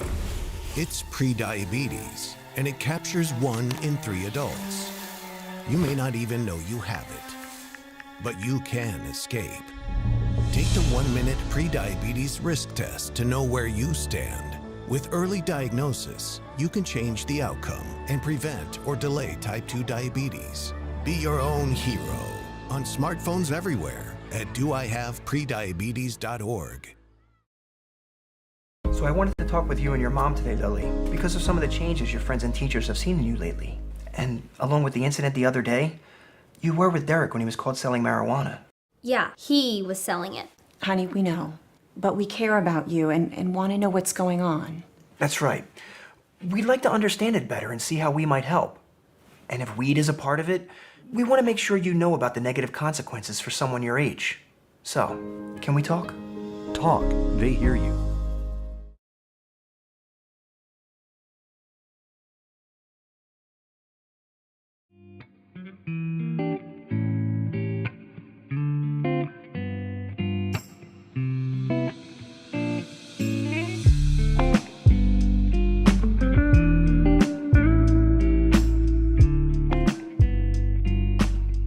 Congrats to Ken Griggs and Chancey Wielden, 2 local Cowboys here in the Jackson Hole area that were just inducted into the Wyoming Cowboy Hall of Fame, and never been a more deserving couple of guys. Ken Griggs, longtime veterinarian, large animal vet. How many thousands and thousands and thousands of animals and people have been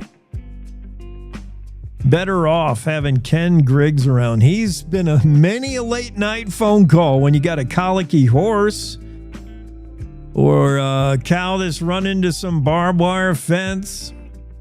Whatever your issue, Ken Griggs has been there for many of us. Long-time vet.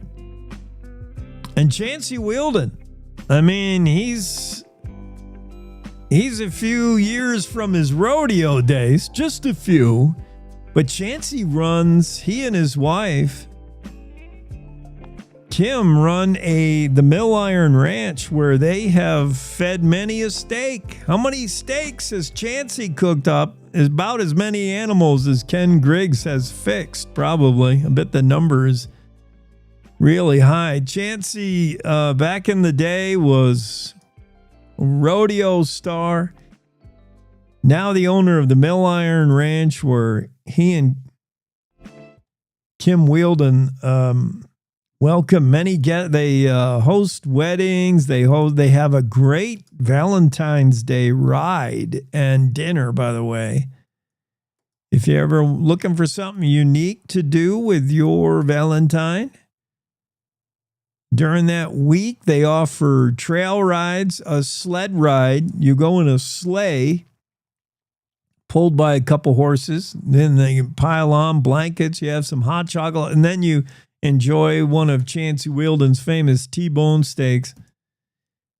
Mill Iron Ranch. So congrats, Ken Griggs, Chancey Wielden, now inducted into the Wyoming Cowboy Hall of Fame. That's good stuff. Good news. Renee Jean has a story about that nuclear facility in Kemmer, TerraPower. I think we've all heard this by now. It's going to be more than just a nuke plant.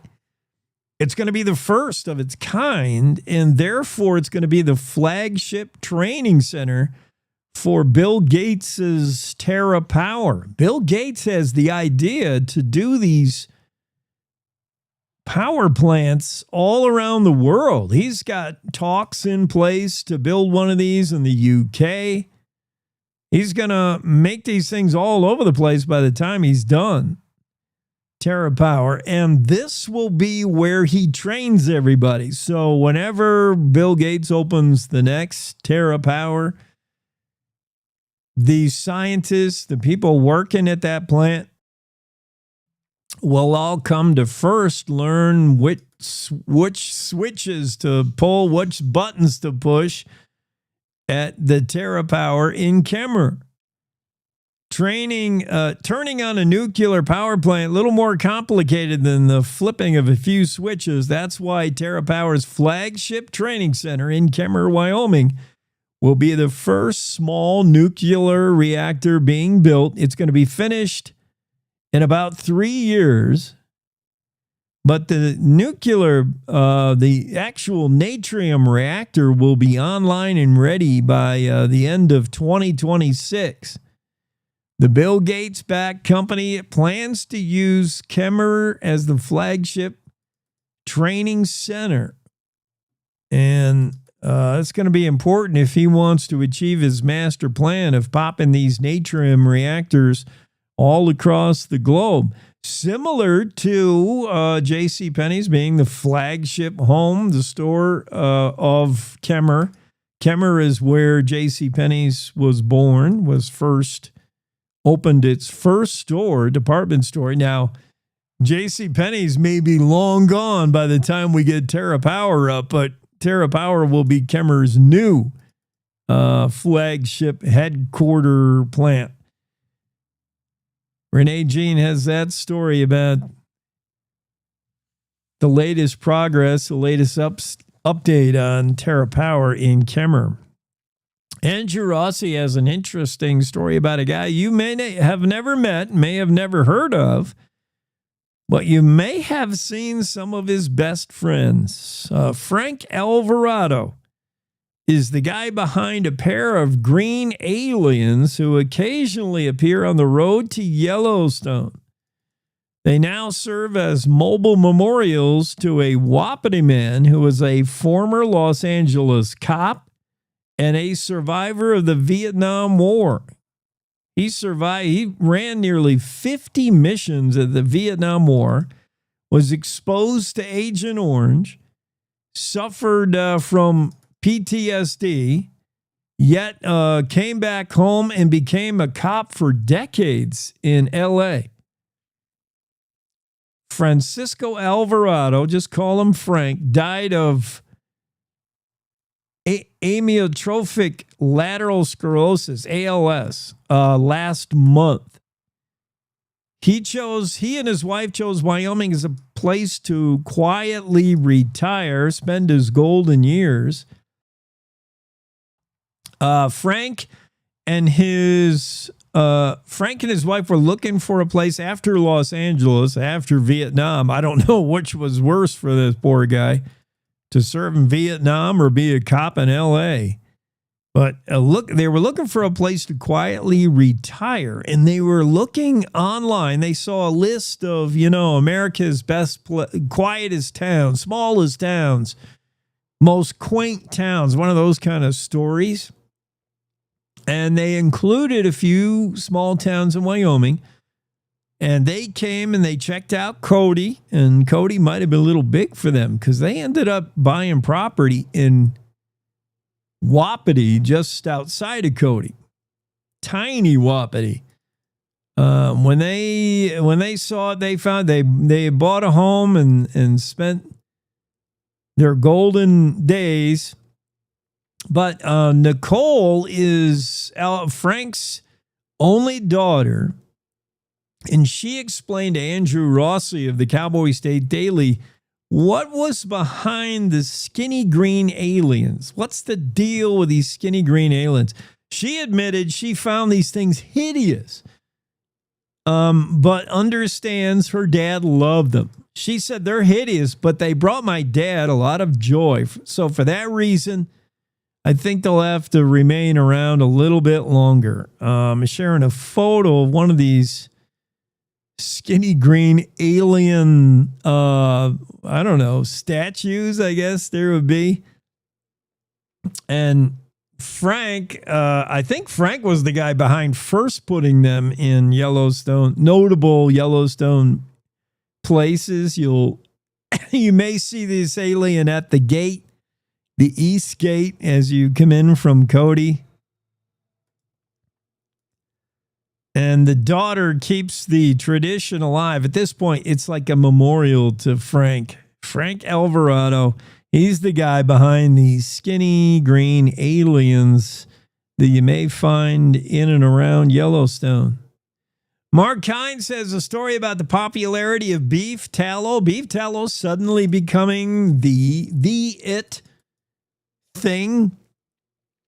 Beef tallow is what every restaurant wants to cook in now. They're cooking and frying with beef tallow. It's better for you, more healthier. Beef tallow is also a hot skincare trend as a topical. People are spreading beef tallow on themselves to help their skin. But what happens if you take your popular skincare treatment and bring it into Yellowstone National Park or anywhere in grizzly country? Could be a bad idea. It's probably a bad mix. Chuck Neal of Cody, he's a longtime federal ecologist and a kind of a grizzly bear expert. He said grizzlies have a keen sense of smell, many times better than that of dogs. And when the wind's right and you're sporting your beef tallow caked face, he said a grizzly bear 5 miles away will be able to sniff you out. And Chuck said because beef tallow is basically cow fat, when that grizzly smells you walking around with that oiled up on your skin, it is licking its lips. Chuck said it's not a good idea at all to slather on the beef tallow in grizzly bear country. Yeah.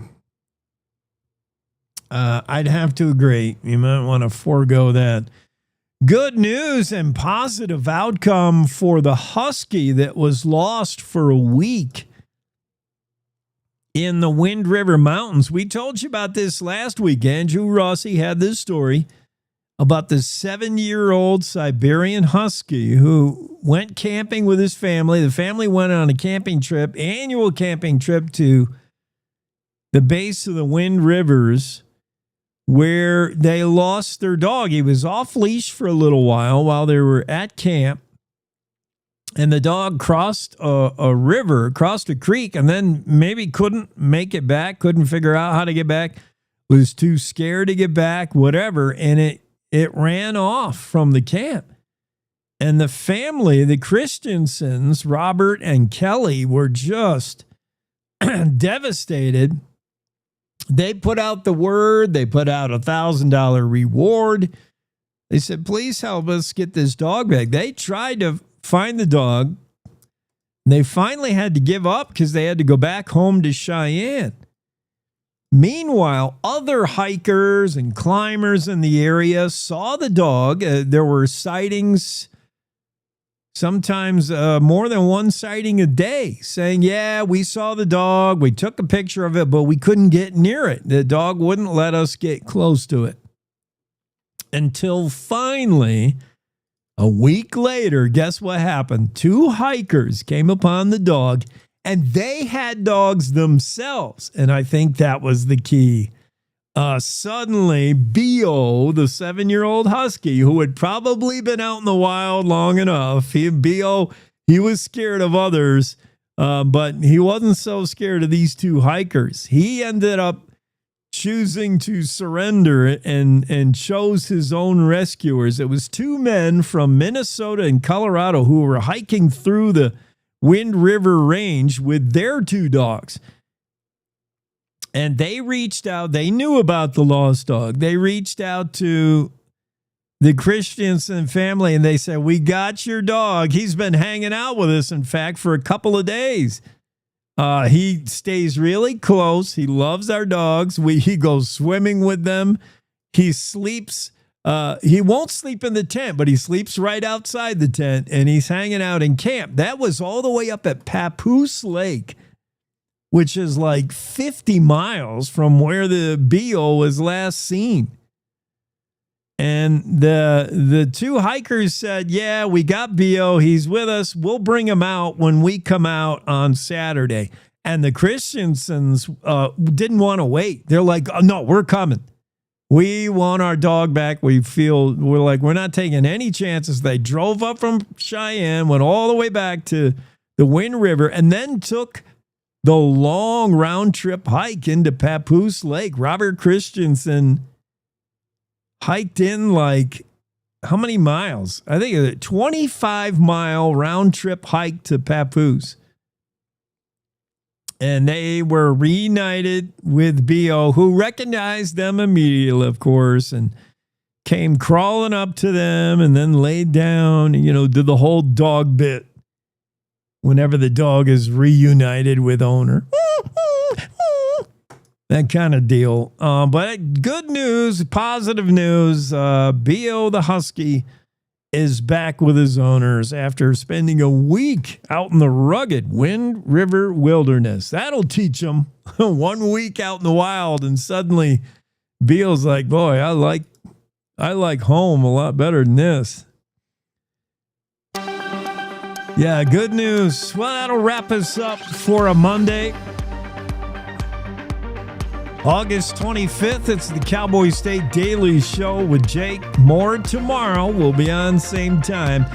You can hear us on radio stations throughout the state, down there in Cheyenne, Torrington, Riverton, Pinedale, Jackson, wherever you are, we're trying to get to on the radio. Download the podcast whenever you're ready, on demand, wherever you download your favorite podcasts, or you can hear us live on Facebook Live, X Live, YouTube, and the CowboyStateDaily.com home webpage. For now, have a great day. Good morning. This is the Cowboy State Daily Morning Show with Jake. The new way